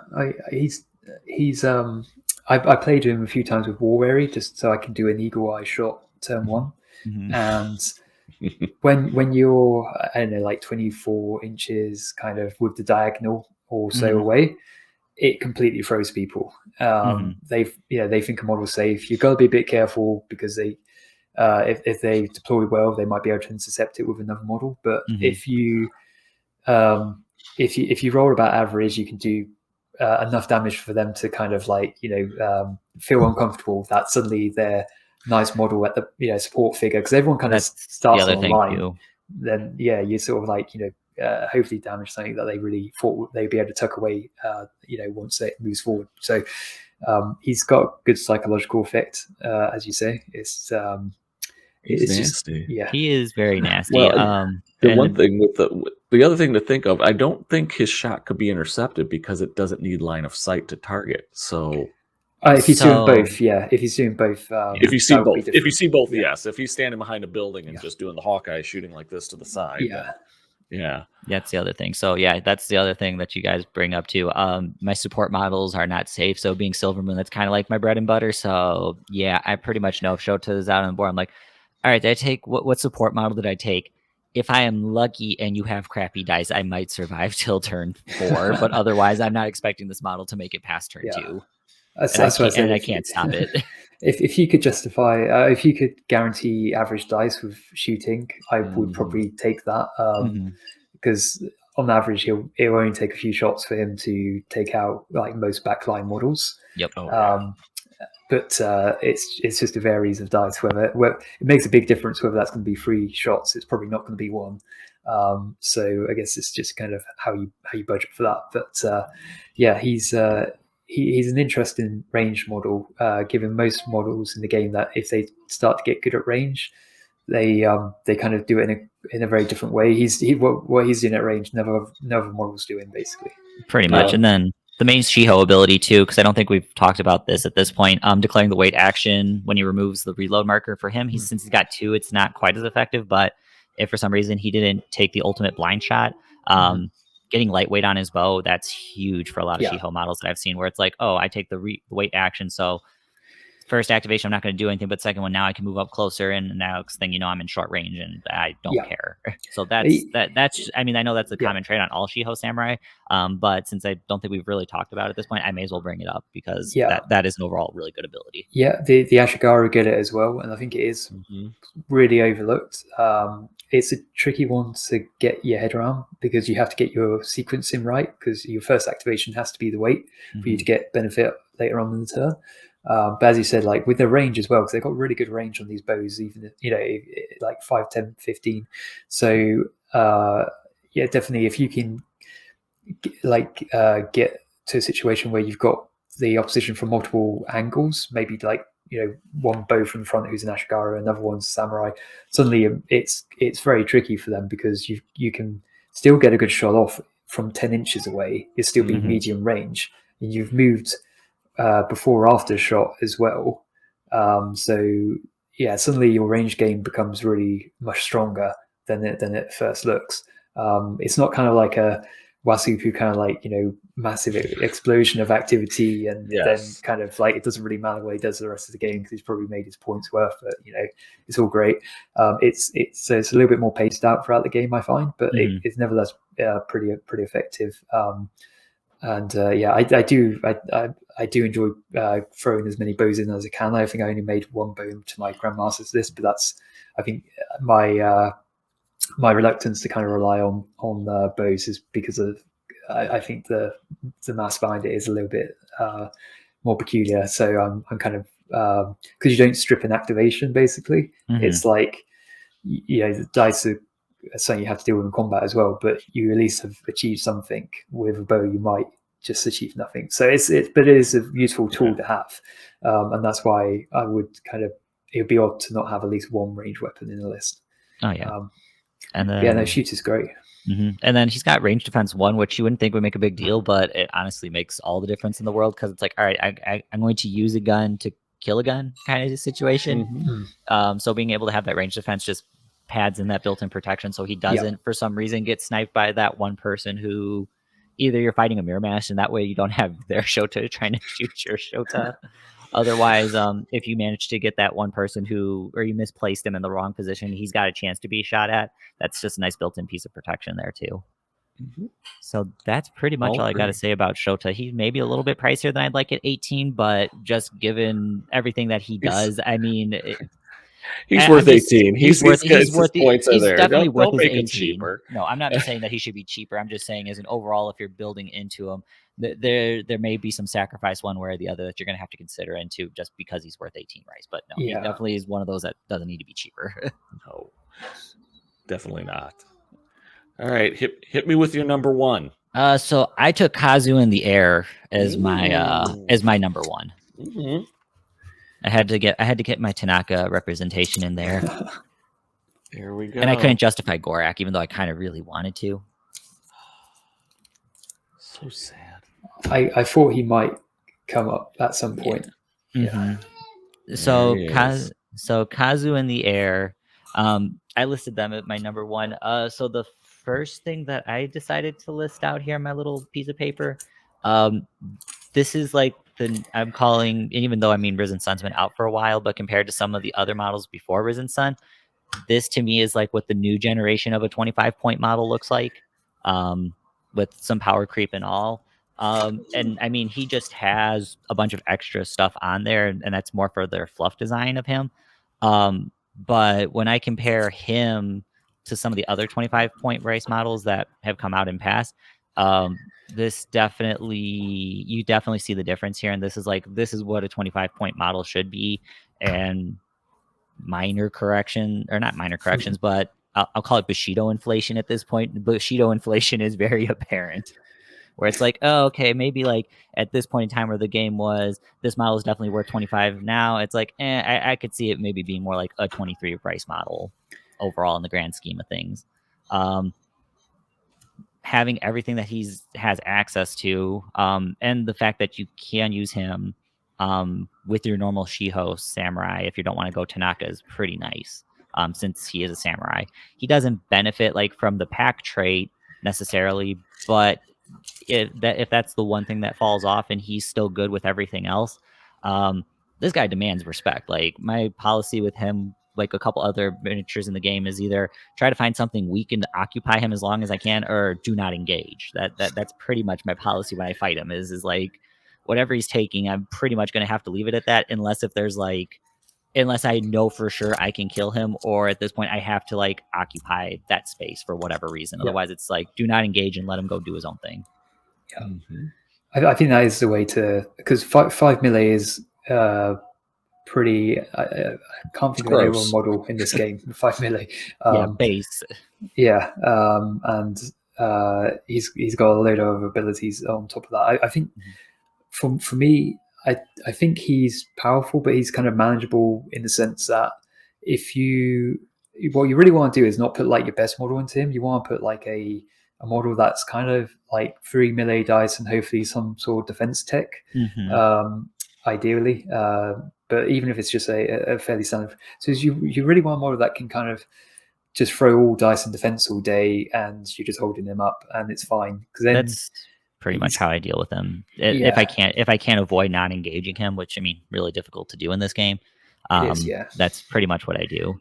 If you can tie him up with a model like that, then I think he's got, because he can only put 2 dice against you most of the time unless he's boosted in, and then you should be able to defend against that. Yeah, or unless he wants to chance it and just he figures it out, or they figure it out. But even then, you're still chancing it on the one time that it's like, oh, I threw 1 die and attack this time, after frustrating my opponent to be like he's just going to defend the whole time. He wants you to overreach, because if you do, then he'll do counter-strike defense and or maybe a combo, and like you know that will do a lot of damage if you're not able to defend yourself very well. So he kind of wants you to either put a weak attack out, which you'll easily defend. But I think once you played him a few times, you know, kind of like you need to go defensive against him. If he does want to, hit the button and say, okay, fine, ball and chain there is. Then if you're going to go down, that route, I'm going to, countermeasures here. Then you've got not a lot you can do about that. He's going to throw all the dice. He's going to probably throw a good chunk of dice at you and start doing some damage. It does leave him a bit vulnerable. So if you think he can't one-shot you, you might be able to one-shot him back, even if you're a fairly standard model. So maybe you go 2 dice in defense, 1 dice in attack, and just hope you roll okay. I'd be surprised if he doesn't defend himself to some extent, though, once he gets to that point. So that's kind of when he's most dangerous, but it's also like when he's kind of exposed. So and I think the rule is you have to say which way he's going to go. You have to call it. You have to call it before dice allocation. Yeah, so you can kind of know which way you need to go, and most of the time it ends up you just putting all your dice in defense. Pretty much. So in a way, he seems like quite a complicated model to fight against, but it kind of boils down to just throwing all your dice in defense most of the time and hoping you hold him up that you won't get his rice back. I think in return, like because he's got split attack and sidestep defense, he can kind of get into a lot of your models. So and with Talis, he can strip a lot of activations off. So that's the trick to using him. If you can get kind of stuck into models and get multiple models around you, then you're going to start earning your points back very quickly, even if they go defensive, just because you're going to be getting a massive activation advantage, and your other models are going to be able to start attacking them from get surprise attacks in and stuff like that. So he's a quite unusual model. This is true. The other nice thing that I do like, and I have only pulled it off once, I think, when I was playing around. I forget with who, but I played him. Absolute Mastery is a lot of fun to use if you pull it off in the right situation, where it's like, oh, you have 3 models, Absolute Mastery. I at this point, because it's 1 melee die, so I'm now an 8 die model, and I have +4 on my sword. Yeah, I mean, you can't rely on them. You can't rely on that too often, but it's a yeah. fun thing that when you do get to pull it off. Yeah, I was about to say you can't really rely on intercepting models to get to that level, but through kind of like split attacks and things like that, you should hopefully eventually get into their kind of into the thick of it, and that's when if you can pull off an absolute mastery, suddenly you've got the dice advantage you need to it doesn't matter if you're defensive, you've just got so many dice, you'll be able to do whatever you like, kind of thing.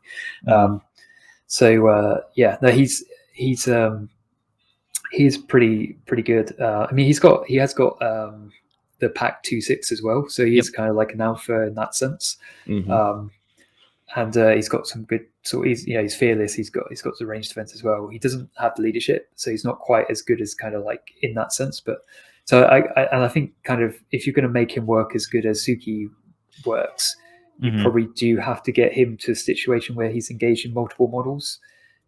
If you're not, basically your opposition's probably doing well. They're kind of managing you more than you're managing them at that point. Yeah, that's totally a fair point, and you're right on that one. But I mean, I don't know what else to really say beyond that. I just even when they announced the model, and I know me and Greg talked about this before, like we were doing at least like this podcast, like how the hell do you deal with this dude, and what the hell are they thinking? Now that we've gotten some games in there, it's like he's just a model that demands your respect, and once you figure out that you can really go more defensive with him, especially since you have to call what mode you're going into fighting him, that changes some things. Now, the one caveat, of course, is Toshiro, but that's just our buddy who figured out how to make him awesome with Toshiro. It's like, oh, he got hurt. Oh, well, I could still use the Billy, right? Oh, well, guess who just broke free of his chains and now goes nuts and kills everyone. Yeah. Aggressive does cancel defensive. Yeah. So then he just becomes a normal person. So doesn't risk the cub at all. That's what they're the cub. Someone still has to. He still has a wear too. Then at that point, so then it's just like, okay, well, that's going to happen. Otherwise, the only main thing that I could think of, like you mentioned earlier, and is really just trying to prone the dude. So he can be kind of bullied around if you have someone that has throw defense, but those models are still far and few between. In which case, if you got to go into throw attack, then you're going to start playing a really dangerous game then with counter strike defense. Yeah, absolutely. All right. So, and then I have my. So who's your honorable? My honorable mention was Suki. Okay. If Suki did not have the restriction to open rebellion, she would be my number 1. I actually wrote that down here in my notes. So Suki would have been my number 1, but with the caveat that she's restricted only to open rebellion. That's why she pretty much shifted into my honorable mention spot. Otherwise she's an awesome model. Great stat lines, awesome key feats, and then she's the pack master pretty much. She works really well with the other Tanaka models. I mean, again, if she could be taken out of open rebellion, that would be pretty wicked. Then throwing Hunt on, Black Eagle at that point, then, or any of the other Shiho models. But that's the only reason why. I mean, again, Craig, you explained to her perfectly on basically what makes her as awesome as she is and why she's a model to consider for your top 3. Or if you just buy the Open Rebellion box, why she's just an awesome model. But that one negative of she's only restricted into Open Rebellion for very good reasons why she's only restricted into here. That's why I really found it difficult to justify a top 3 spot for her. But she's definitely in my honorable mention list just because she is a really good model. Yeah, I can't disagree with that. That's it makes a lot of sense. And just how much of respect I also have for her. She's also slightly in the do not engage category, but it's kind of harder when she comes at you with 2 wolves. So it's like, I'm going to engage her one way or the other. There you go. So it's just a matter of just how am I going to be able to deal with it, or if I'm going to get a lucky hit and possibly wound her or maybe kill her. Okay. All right. Well, that's a solid. Oops! As I just hit my microphone, that was fun. Solid honorable mention. I'm not going to disagree. I like her a lot. All right, so I guess that means I get to go, and apparently most of you have done the work for me. So I'm just gonna start. I'm gonna tell you right now. I had when I started putting things together, I had a total of 1, 2, 3, 4, 5. I had 6 models I was considering for this. I was able to get it down to a 3 and an honorable mention. And then what's funny is, of the 6 that I had listed, my number 3 was not on that list. I I went totally sideways, and I'm thinking to myself, when I'm looking at building a list, one of the things that I always look at is the activation game. How am I going to get my activations and where I'm going to do it? So I try to make sure that I have something of a less expensive or a cheaper model to put in there. So my number 3 that I picked was the Loyal Koduko. Oh, these guys. Yes. So they are 14 points of Ashiguru, and just fairly. And my key points that I made, I had two bullet points that I had when I was talking about it. The first one is they're a decent melee and ranged unit. I mean, when you look at their stat line, they have a melee pool of 3 and a range pool of 3, and the melee could be boosted while the range can't. So just the flexibility is that's one of their strengths. They're equally effective in melee or range combat. With a pool of 3. You could say they're better at range, in my opinion, even if you can't boost. In my opinion, if you have 3 dice in range, you're pretty much going to be. You could do what you want to do with a fairly good degree of success. Once you start getting down to the 2, which is why you see, from my beloved Ito, that's why you see a lot of Ishii hate, is because she's only got that range pool of 2. But a range pool of 3. Unless you're Naboku trying to pull off the monster killer hit, and you got to boost your ranged pool to something respectable, you don't really boost range at all. Yeah, I mean, you're about 60% chance, I think, of getting a 7, and about 80 of getting a 6. So you should get a decent, and with the range bands, you should get a decent roll off. I do like them. It might. Not to sidestep you too much, but the named version can boost its range, which sounds like a modest thing, but especially when you can get cheap boost, is quite nice. Yes. You can really go for it, especially if you've got the brutal arrow. So that's the kick, is the brutal arrow. It's a little bit automatic of a success. Yeah. It's I think because I like both these. I do like the Ashigaru models, like I mentioned, and I think the named characters sometimes, because the fire arrow is quite cool, but it doesn't necessarily do what people think it should do, because it's more like a smoke bomb from ninjas rather than a rice bale barricade type effect.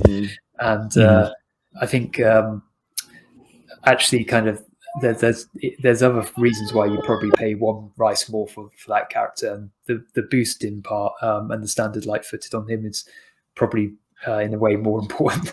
Yes. But that's just complete tangent. No. But yeah, as we mentioned, this the basic guys before I mentioned the character. Yeah, the named character. I'll say the named character having the inherent or the built-in light-footed is huge, and that's kind of what my other strength on this was with the Loyal Kadukos having the key feat that gives Pathfinder in a faction that relies on mobility, being able to move around in that, being able now to ignore penalties for terrain, move in and out of difficult terrain. That's very key in my opinion. It really does help. Now, I did put as its strength. It is its only key feat is the Pathfinder, and it's pricey for a 1 key model. It does cost you 2 key to be able to do it. Now, granted, you should have that at the end of round. At the start of round 2, you'll have enough to pull it off. But it's something when you're still looking that I may need to boost my melee pool. It's a little bit of a trade-off to be able to give that, but I just find that as a really good effect. I mean, I would prefer Pathfinder as my default ability that they give me than Lurker for a lot of those similar type models where it's what key feat is the generic one to fill it in there? Lurker. Okay, so you have Lurker. I'd definitely be okay with getting Pathfinder even if it's a little pricey. I don't disagree. Like I said, I find it very useful, and I find it much more useful in this particular faction, being able to throw it out. It's gonna solve a lot of problems for you. Yeah. Um, Well, but it's quite rare in this faction. Like Mhm. in the Shiho side, in the Snacker side, you've got a bit. Yeah. But if you're just going for like guerrilla warfare and law models, you actually don't have it No. anywhere else really. So you are reliant on these guys if you want to use it. And so it's kind of a bit weird because you kind of think that they might be using train a bit more, but they can, but they don't necessarily get as much benefit because they don't get so easy. So it does actually a lot for the faction, like you said, and it's got a range of 6. So that's pretty meaningful because they may not necessarily be at the forefront of things, but it is an active ability, so it's very flexible when you use it. Yeah, and it lasts to the end of the turn. So it's end phase, goes to the end phase duration. So again, and that was like you said, it was the one thing I noticed when I was looking at Shiho. It's like you're kind of picturing them as coming out of the woods, stabbing somebody in the back, and then retreating back into the woods, and they really don't have anything to help them move through those woods any better than somebody else. They're going to be penalized just as much, and so that's why I kind of leaned on these guys. One for the Pathfinder. 2, they're fairly inexpensive. 3, they have a decent melee. It's better than some samurai in the faction. Now, granted, they're not getting as much advantage, but then the flexibility. They can be shooty and they can still attack in melee. So for 14 points each, they're a nice way to round out numbers. They're not as cheap as some other options, but I think they're still a decent fighter for what you're getting for, what you're paying for. Yeah, for if you decided that you wanted to take 2 of them, absolutely. Mm-hmm. Yeah, they're not super cheap for 14 rights, but I think they are. They do, as you said, they do bring quite a lot. I think one of the things they do that most range or a lot of range units don't tend to do by design is sidestep defense. So they've got an inbuilt way of getting out of combat, which if you can hold on to your arrow and sidestep defense around someone's back, it's pretty great if you can get those moments off where you got a short range surprise attack. Makes them quite dangerous to engage. I also quite like using hidden tunnel entrance to get these guys to redeploy during the game as well. That's something that Shiho can do, so you can get a lot more mobility out of them that way. And like we said earlier, that you can get them to move it around the table as well. That can really kind of surprise people. Suddenly, you're much closer or further away than they wanted to be. So there are lots of in faction synergies with these guys. So yeah, I must admit I quite enjoy playing with them. I think when you first look at them, you may think it seems like a lot of rice and not a lot of abilities, but there's lots of synergies once you get kind of into it. Yeah, and speaking of synergies, that will take me into my number 2, which is Shiho Keita. Let me pull that card up. And we've kind of talked about him quite a bit. There he is. And again, just some of the bullet points that I had about him. Excellent traits. He's got bravery, booted, flank, prowess, melee 1, range defense 1, vengeance Tanaka or Takashi, not Tanaka. That would be stupid. And able to throw out a virtue token. So all that's good. And then even on his weapon, the abilities he has: a sidestep attack 0, good. Parry 1, especially on a 2 melee pool model. Parry 1, it's kind of like think of it as opposite brutal. Brutal, everybody always says if you have brutal 1, it's essentially like you gotta die. Parry 1 is essentially I gotta die if I'm going defensive. And the beauty is, if I botch my roll on my 2, as people who've watched the battle reports have seen, whenever I roll my dice, you can pretty much guarantee they're going to come up 1s. And even if I get to re-roll it, that re-roll is going to be 1. So if I have parry 1, at least I'm going to have a success level. I'll have 1 to try to bring somebody else's score down a little bit. I think as long as you roll with dice, you're allowed to get parry even if it's a 1. But I find a bit like you said with the Ashigaru have the dice, but they don't get the re-rolls. The samurai don't have the dice, but get not to start with anyway, but get access to quite a lot of re-rolls and some extra defensive techs like either dodge or parry or both sometimes.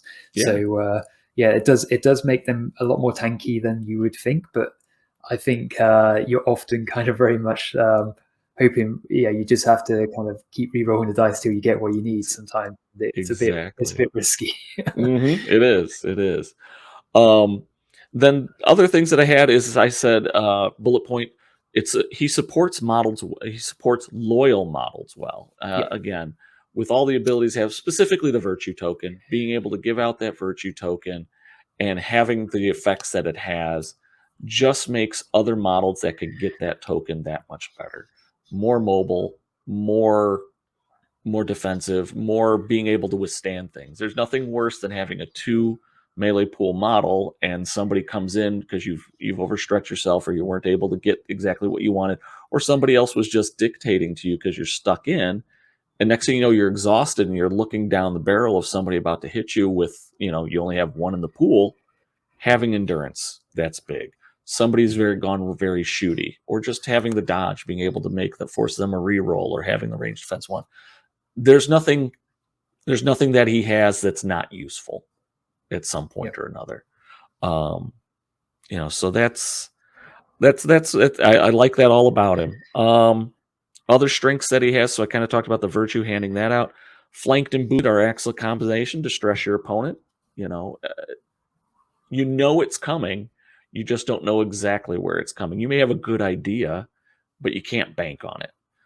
So having that is just, again, it just adds to what he does. The last one, which is one you don't see too often on his strengths, is he actually gets a benefit if someone else uses a virtue token, whether it's his virtue token or they got it through Paragon or something else. Being able to walk that 1 inch means he's going to be really hard to peg down. So again, if you flank him in on a backline, which you're like on a support model with a 2 melee pool, I ain't going to do that. I wouldn't do that with Satsuki or Sakura from Ito if they had flank. But he could do it. I mean, 1, he's a little more defensive to them, but 2, if people start popping their virtue tokens, next thing you know, he could be moving, if you got 1 or 2 virtue tokens out there, 2, 3 of them, he could be moving 3 inches. That's really going to throw somebody's well-laid plan is going to get shot to hell really fast, because he's all of a sudden dancing around, and he may not have used any of activations to move those inches. So just a really, really good benefit, I feel. It's a good point. It's when other models, not him, use virtue token. It's like I find those little micro movements can make all the difference when you've got to get to an objective, or suddenly you're in range of something, and something they thought was okay is suddenly not, that kind of thing. It doesn't sound like a lot, but like you said, it can quickly add up, and it gives them the potential to, especially with like Wimpy's 1 inch start turn place, it gives them the potential to kind of, they can't do it to the extent that Dissension can, but they can start to do all these little micro movements that means that they can play a stronger scenario game than some armies out there, and that's good, because as we mentioned at the start, they may not win a straight fight. So if you're against kind of a certain list, then you need to lean more into that kind of play. So he gives you that kind of that option. At the same time, he allows you to get more stuck in with a brawl with endurance and things like that. So I think he's just great. He's just situationally got something that will probably help you out a lot. Yeah, and again, I tend to like to play I play lists that have a higher model count, or I try to get a higher model count, and so he's going to be able to support them as much as possible. So that's why I put him in at my number 2. He's a great toolbox, isn't he? And most of the Shiho faction, I guess what we're saying is like, it's why I take Shiho models rather than Ronin models. They've just got a great toolkit. They may not have the best toolkit, because it may be like a cost of 1 to some of their specials and things like that, but they've got it on them. I think Misaki is probably one of the best examples of that. She's got a lot of stuff that situationally is really great, but a lot of the time is pretty useless. And but if you kind of can tap into it and get it at the right time, as the Beards has said, like situationally, that's might be ideally what you need. So I think that's very Shiho. Yeah, it is. Now, weaknesses for him, the first one that jumps out, poor melee stat. I mean, he starts with a 2. It's boostable, but it is what it is. And that's pretty much, again, that's more of a faction thing that they've built in. The other one that I have is his Deference key feat. It's awesome. I mean, it's awesome, but it is limited use. And we do tend to fight, so it'll depend on your meta. If you're in a meta that's heavy Ashiguru and Samurai, not going to be as useful. But if you're playing against Silvermoon and lots of Shaite that are shooting arrows at you, Wasapu, comes to mind, it's going to be great. Well, oh wait, target. Never mind. Target with the range attack. Target with the range attack. Yeah, I read that one. Made sure you can't do that. Triple check that one. Yeah. So it works against key feats as well, which we didn't mention, but it's probably just worth calling out because they don't typically tend to be Samurai or Ashigaru. And while they do tend to have a better key stat, it just, again, it kind of just makes the enemy kind of think twice, like, do I want to throw out that kind of control effect on this model, and what am I really going to get out of it, and so on. So, like, actually, I find, just a complete side tangent, I find Shiho quite resilient to control, because if you're not boosted, your models are quite naturally defensive, and they struggle to do any real, significant damage. So so you lose activations, but you sort of got an inbuilt defense against control that you perhaps didn't realize. Like, oh, you're coming at me with 2. Oh, this is a benefit for me now. Okay, I'm not going to worry about it too much. I hadn't thought about it that way, but it actually makes perfect sense. That built-in defense, built-in against feature control. Well, it's a very passive. Without boosting, they are better at defending naturally, and so typically they just strip activations off you, but you don't lose many models. Right. But yeah, that's a complete side tangent there. So sorry for throwing you off. No, that's good. No, I appreciate it. It's a good insight. Like I said, everybody kind of learns something new in little tricks here. I'm looking at Deference now, and if it's effective against key feats, then I'm, like you said, I'm really thinking twice if I'm having Mizuki throw a control on there, or if I'm going to do a hypnotic gaze. It's Mizuki. She has 3 dice. You're going to do it. But okay. I'm thinking more if if it's Akio, models, then how's that Akio? I'm not going to put a death sentence on him, because that's still going to be a crapshoot unless I've got a couple Seiche around me. I was thinking more of the cult witches. That this would be actually kind of nice to like stop Chaos Bolt. Yeah. I think you're about 90% chance of passing them 3 dice, but when you've got like 2 dice, it's about 70%. Yeah. So again, it depends if you want to spam it or not. I'd say generally don't, but it is kind of how it works currently. But as I say, I think it really comes in against one key models more, where it's going to be it's going to be a third that they pass, and that's normally enough to make them not want to waste an activation trying to get him, and things like bravery and stuff won't work. So it's in that kind of weird, like almost disguise kind of space where it's situationally much better than say Fear, but it's not necessarily always as good. And because quite a lot, like even Wei Shu can't get around Deference, where he can get around Fear and Disguise, for example. So that's one thing Wei Shu's got to work on. Okay, yeah, no, like I said, I'm of that mind too. If it's a 2 versus 2, I'm kind of like, do I really want to do this? And I don't. The odds are I'm probably going to get it, but do I want to risk it and blow the key, blow the roll? So I look for a different target. So that's Keita. I like him, and I can see myself definitely building him in and doing that, especially as I like to number games. Having said that, I go to my number 1 pick, and I will say I lean towards the Shiho in this one. With my number 1 pick is I went with one that I'm more familiar with, have played, and is more Tanaka-y, if that's even a word. I went with, and I know this is going to shock Jason here. I wasn't sure. I was thinking you were going to be like the upset poll and be like, nope, Gorak number 1 in this faction. I don't care what any of you say. Gorak's going to be my... give him reach, and he's number 1. Spoiler alert, he's my honorable mention. But before we get to Gorak, Tanaka Kazu, and it's essentially everything that we've already discussed about him. My bullet points are, if you want to sum him up, I could hold a spot by himself. I put him in a spot. I put him in a zone, middle of that zone. And your ways of dealing with him are you can sandbag him with a cheap model and just go defensive, and he's not going to get away, or you just avoid him. That's pretty much your options, and so that means I could have him move upfield and try to go for that expensive thing, and then somebody's going to sandbag me, and I could just hold my own. Second bullet point: can they put more traits on a single model and benefits? I don't know. I'm sure they could try. But I mean, you just look at it. Just his katana, he's got what? Reach, sharp, combo, counter strike, and sidestep. That's 5 traits just on his weapon. And then when you go into his actual traits, endurance, fearless, indomitable, 5, last stand, pack, 2/6, melee prowess 1, range defense 2, split attack, tireless, vengeance, Takashi. Just a whole. It seems like they just took the trait part of the rule book and just threw it in that section. It reminds me of a modern Yu-Gi-Oh card right now, or at least the backside of the card does. It reminds me of a modern Yu-Gi-Oh card where it's got basically like a 2-page story written in there.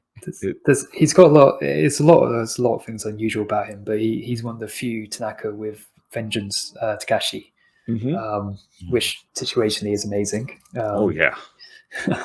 I would not want to be, if for some reason that he's fighting against the Takashi and then having brutal on it and +1 melee strength on top of everything else he does. Yeah, that's just kind of gross. Yeah. To kind of quickly go through his strengths, first strength for me is he has tireless and endurance. So again, whether you're engaging him or you've already kind of sucked away his activations, he's still sitting on that stupid 5 melee pool, no matter what you're doing.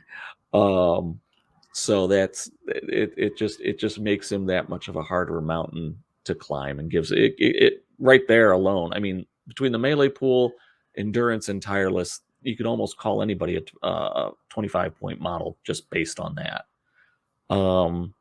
Intercept allows you to maximize. That's another strength. Intercept will allow you to maximize absolute mastery. So if you want to play a little bit of a rope-a-dope game, you put something forward that somebody thinks that they're going to be able to take out easily, and just make sure Kazu's about an inch out, and that's where you start pulling other models in. Especially if somebody decided to sandbag you and moved in, then you might try to move another model in, and then you could have them. You use your intercept ability. They come in, now absolute mastery. Now I'm getting bonuses. It's not the easiest thing to do or use, but when you're able to make it work, it's just going to make him that much better. And then with split attack, you get to maximize his counter, his attacks back, because now I can attack both models. With, again, I have a 1 die penalty on 5 dice. Who cares? And I've already made it up because I'm going to use absolute mastery. So it's defensive. It's definitely he's dice challenge to overcome. But yeah, I like what you said about just so many abilities on the card that they basically snuck in aware and defensive on the back. Yeah, I think it's literally because they ran out of room to put it in the regular part of it.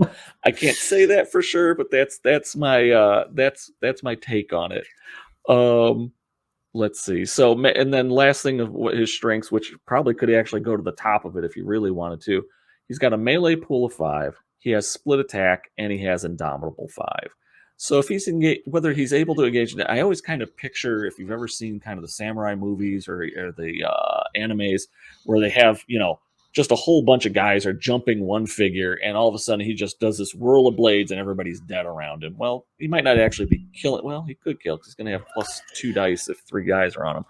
But just a crowd's around him, and he's just using 1 activation and attacking all of them. Oh yeah, that one. Or I'm thinking more of like when they did that short for Rick and Morty, where they did Shogun Rick and Morty, where they basically did this whole thing. That's how I'm imagining it at this point. Yep. So, he's, he just got lots of upside. He's got a lot of strengths and whatnot to him. Now, his weaknesses, just to really touch on him, at least from my opinion, he is mainly a defensive figure, unless you want to risk the air and then lose Kazu. Now, granted, Kazu does have last stand, so he's going to be going out at the end of the round. That's 25 points. That's mainly playing a defensive role, unless you're going to be getting a significant amount of dice. again, your standard 3 melee pool model, they're going to dump all 3 into there, and you're just one bad dice roll away from his 2 that he's probably committing to offense without doing any kind of boost, making things in your advantage, or Kazu's advantage, and maybe doing some damage. But yeah, he's mainly defensive. And there are some people that will risk the cub, and it's probably going to be late game if you really need to move something out. In which case, then that's going to happen, and you don't really worry about it. But I would like to be able to have something that's a little more flexible in my attack and whatnot. So that I see that as a weakness. Aside from that, I really find it hard to find other weaknesses with him. I think he's a very complete model, as you said. I guess my challenge with him is sometimes just, although he's not a lot more points than Suki, because it's such a tight list build in the fact that you've only got so many models, so many options, right. He kind of eats up some very important points that go into, in my mind, quite crucial event cards and upgrade cards and things. So I think it's disproportionate how expensive those 4 rice are sometimes. So it makes it a real conundrum of what to go for, in a good way, because he's very good for 25 rice. But it's almost like it's not the true value, if you like, is the opportunity cost as well of what you're not getting. So he's a great model though to have on the table. He's going to make a big impact, which is kind of what you want to see at this level. Oh, absolutely. I think he could definitely call him a game changer or whatnot. He's going to dominate the table. Wherever he goes out, he's going to draw a lot of attention. So that's why I put him as, I guess that's probably why I put him as my number 1, not just because of point cost, not because of everything. It's he demands respect when he hits the tabletop, and you've got to figure out how you want to deal with him, and what resources you're going to throw at him. So that brings us to honorable mention for me. And for those of you who've watched the battle reports and whatnot, I kind of have a bromance for a single model in the entire Bushido range, and that is Tanaka Gorak. I love this. I thought it was Saburo you had the bromance with. No, that's Saburo too. What can you really say it's a bromance when he's half man, half snake? I don't know. But Tanaka Gorak. My bullet points on Tanaka, if I really had to do it, he's 19 points of bearded badass. You could say, I don't think you really say he's not. I think he's well costed. 3 melee pool that's boostable, 3 range, which you're never going to use, 4 movement. He's got a 2 key stack, could hold 8. Unless you're not doing something, he's not going to be ever getting to 8, but that's okay. He's got the Nodachi, the big old katana kind of sword, which should have reach. If it's going to be that ridiculously wrong, it's like having a pike. You might as well just give him reach. Gorak reach 2023. Yeah, it's plus 2 melee pool, or melee strength, I should say. Powerful attack 1, sidestep defense 0. Him having sidestep defense is kind of fun. Traits: bravery, coordinated attack, because he's a Tanaka.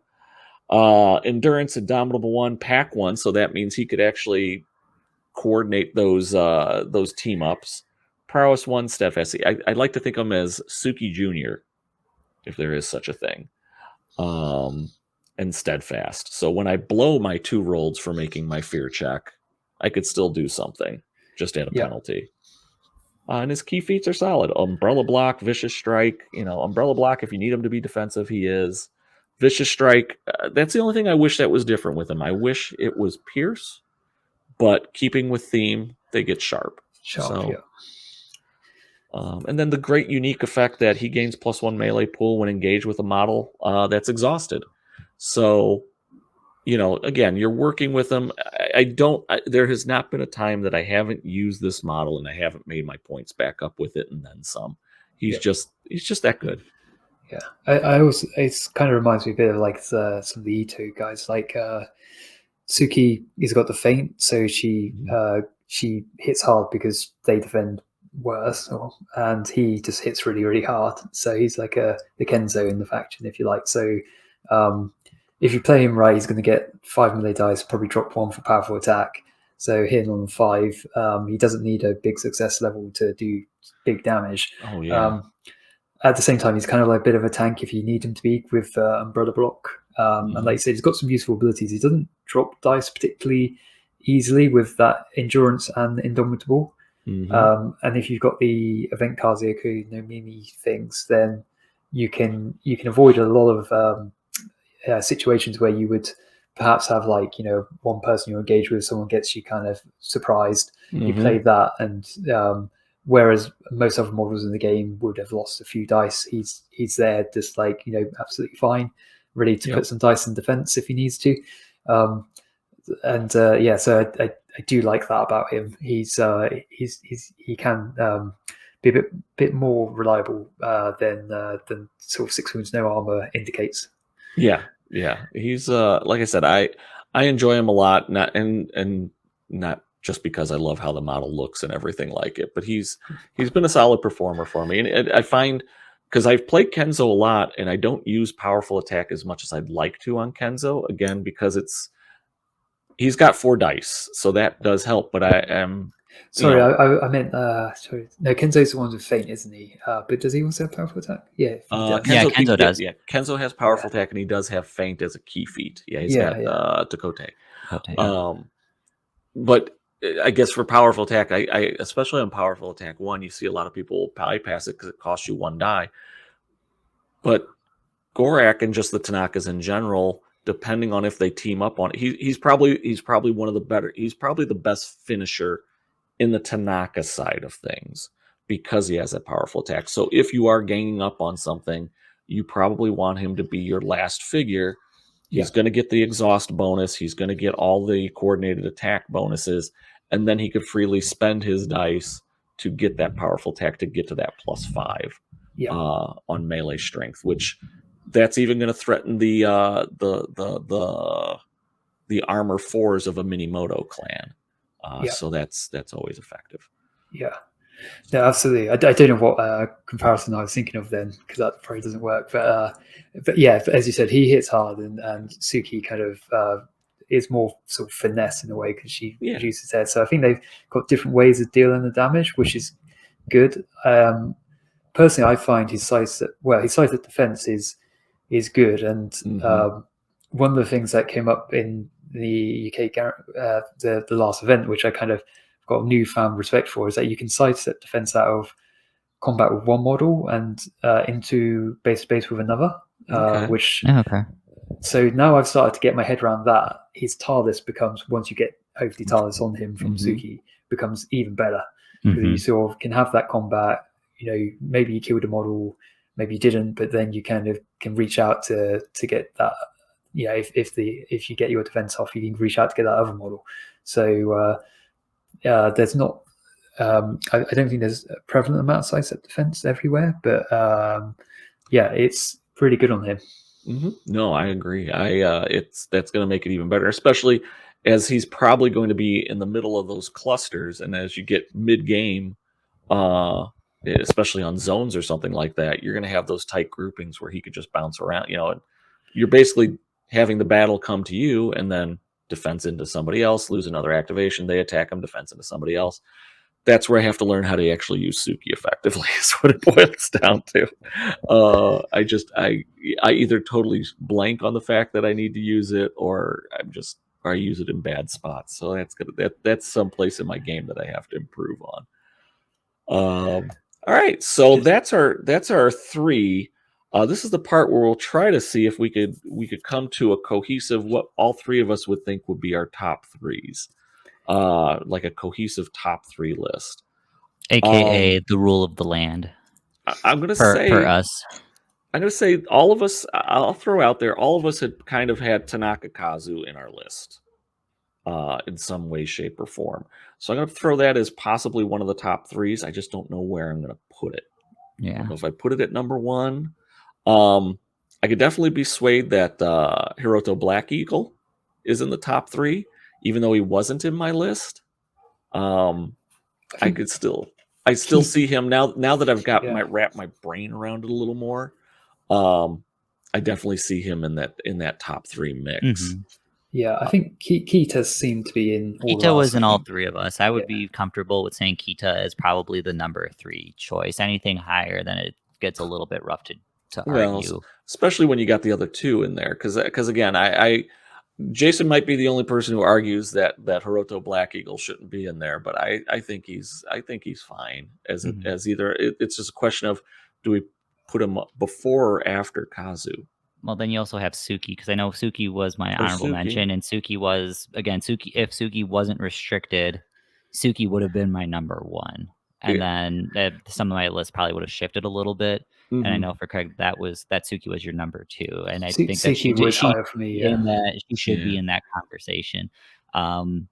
I think with us not knowing Black Eagle as well, I could still probably be swayed on it, because I mean, Black Eagle was in the picture to an Black Eagle for me maybe wasn't too much in the picture, but just after Craig doing a really good job of selling it, so I would be good with that. And I mean, I hope GCT also is writing you a very nice check after this episode for commission on selling Black Eagle. See a spike in Haruto Black Eagle sales. I sales. don't know if that's ever going to happen to the You never 2 know. or 3 listeners that that listen to this. No, this is purely hobby. So, I know it's a joke. I think someone in our community had like been talking about like, God damn it, you guys need to stop doing this because you guys are making me buy more stuff.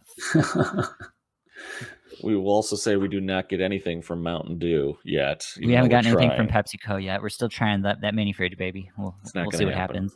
Anyway, so should we put Suki? If we put Suki in there, then do we want to go with Suki? I mean, I'm just thinking. I was just saying it because I know Suki was at least in the conversations on that part, and I gave Bryce, she was my honorable mention. But I mean, I would almost think that she should be in there as well. I mean, if we're just going off of kind of the models that we did talk about that were in there, I know Kato was in there, so I think that Kata's a number 3. Is a number 3, and then it's just kind of arguing kind of which other multiples we showed up. Which from my little notes here, it looks like Suki was it in some form, and then Kazu. And then otherwise, the rest of us actually did a good job of not copying each other's homework this time, like we do in some other episodes where it's like, oh yeah, no, we all know this one. All right. So, Craig, what do you think? What would you be? What would we say would be number 1 and number 2 if based on our combined things and just kind of our talks? Yeah, it is quite tricky. Yeah, that's the hard part. This is the hardest part of the whole thing. This has probably been the trickiest episode out of all of them that I think that we've done so far with the top 3s. Yeah, so I'm kind of thinking, why don't we? I think you guys kind of slightly favor Kazu, and I slightly favor Black Eagle. So why don't we kind of put them up there? Okay. I mean, yeah. I mean, like I said, after your conversation with Black Eagle and you've gotten it to work in that effective way, and again, I only have my reservations about him just because I just think that he's slightly expensive for what he is. But after you kind of walk me through it, I could probably be fine saying Black Eagle could get that number 1 spot, and then I think I've had the advantage of there. Yeah, I've seen him on the table. You've actually perform, so and you've gotten him to work. Me. And you've gotten him to work, which I mean, it sometimes takes that. I know for me and my grandmasters, I mean, I know I still don't think a lot of people use it, but I definitely think more of a conversation came up with Oda and Tantalo after I got him to work in grandmasters, and after kind of looking through the boards on Silver Moon, I guess he wasn't as favorited besides just taking the little one. So I definitely know once you start getting to the table, that has a lot more sway, and it depends on how the day is going. But I mean, again, how you kind of explained it and how you've actually gotten him to work, I'd be okay saying we could probably give the number 1 spot to Black Eagle at this point. Okay. So, I mean, he's dynamo, so he is the dynamo. Okay, you got that. Yeah. So we're gonna say number 1 is gonna be Hiroto Black Eagle, a little bit of a surprise dark horse that came out of nowhere. Kazu and the Air would be number 2, and then oh my gosh, Shiho Keita would be number 3.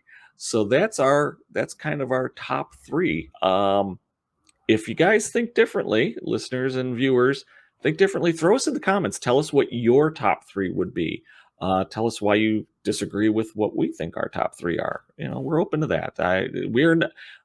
while we play a lot, we are definitely not the experts on everything, and so we may be missing something that we didn't see or didn't think about. So let us know in the comments.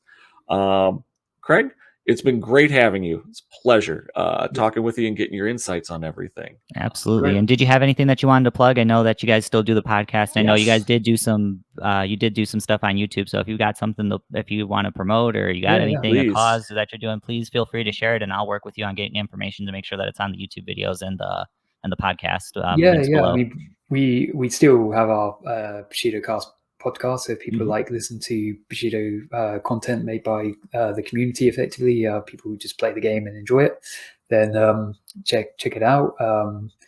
But yeah, this has been great to come on, have a good chat with you guys. It's good timing, all considered. Very good timing, yeah. Yeah, and I really look forward to hearing how you get on with trying Hiroto out, Shiho Hiroto, and seeing if you can get into work. We will definitely do that. For And sure. we'll definitely keep you updated, and everybody will hopefully be able to see how some of those experiments work out with him. For sure. Actually, I do have one more question for you, Craig, because I think how GCT changed the Grandmasters a little bit. I know for us here at Adepticon, second and third got to have influence on a card. I'm not sure if that worked for you guys in Grandmasters. Yeah. I'm still trying to figure out what the hell I want to do for my card. It's been very difficult trying to figure out how to get a monkey knife fight into Bushido and make it work accordingly. So it's kind of spun off into some other ideas. How's your thought process been going? Or if you have anything that you might want to like share, like, maybe give me some general guidance on so I can figure out what I'm going to make. I took inspiration from events on the day. So Okay. an odd situation came up during the day, and that sort of inspired me to do something about it. So Okay. yeah, that's probably all I should say, because I have no idea what the process is going to be like. Yeah, that's For part sure. of it too. But it'll be good to see when that comes out then, for sure. I always got to remember that the second and third they get their cards, so we'll be looking forward to seeing that. So for everybody else who's been listening and watching, thank you so much for watching. We really do appreciate your continued, gosh, I don't even know what to say on it. Support. That's it shows you how much my brain is a little fried. Your continued support and viewership and everything else. We love having those comments, so definitely leave those. And if you did enjoy this, throw us a like, give us a thumbs up. We like seeing that too. And also subscribe. Again, you don't get anything out of it, but you'll get the notification when we finally do post something up there. So, and you also get the satisfaction of proving my 18-year-old sister that we actually are popular on social media. That's been the big drive at this point, is despite the young people. Without me having to do an embarrassing dance or something else. So or hot tub gaming. For everybody watching, thanks so much. Have a great weekend and have a great day or evening, wherever you may be.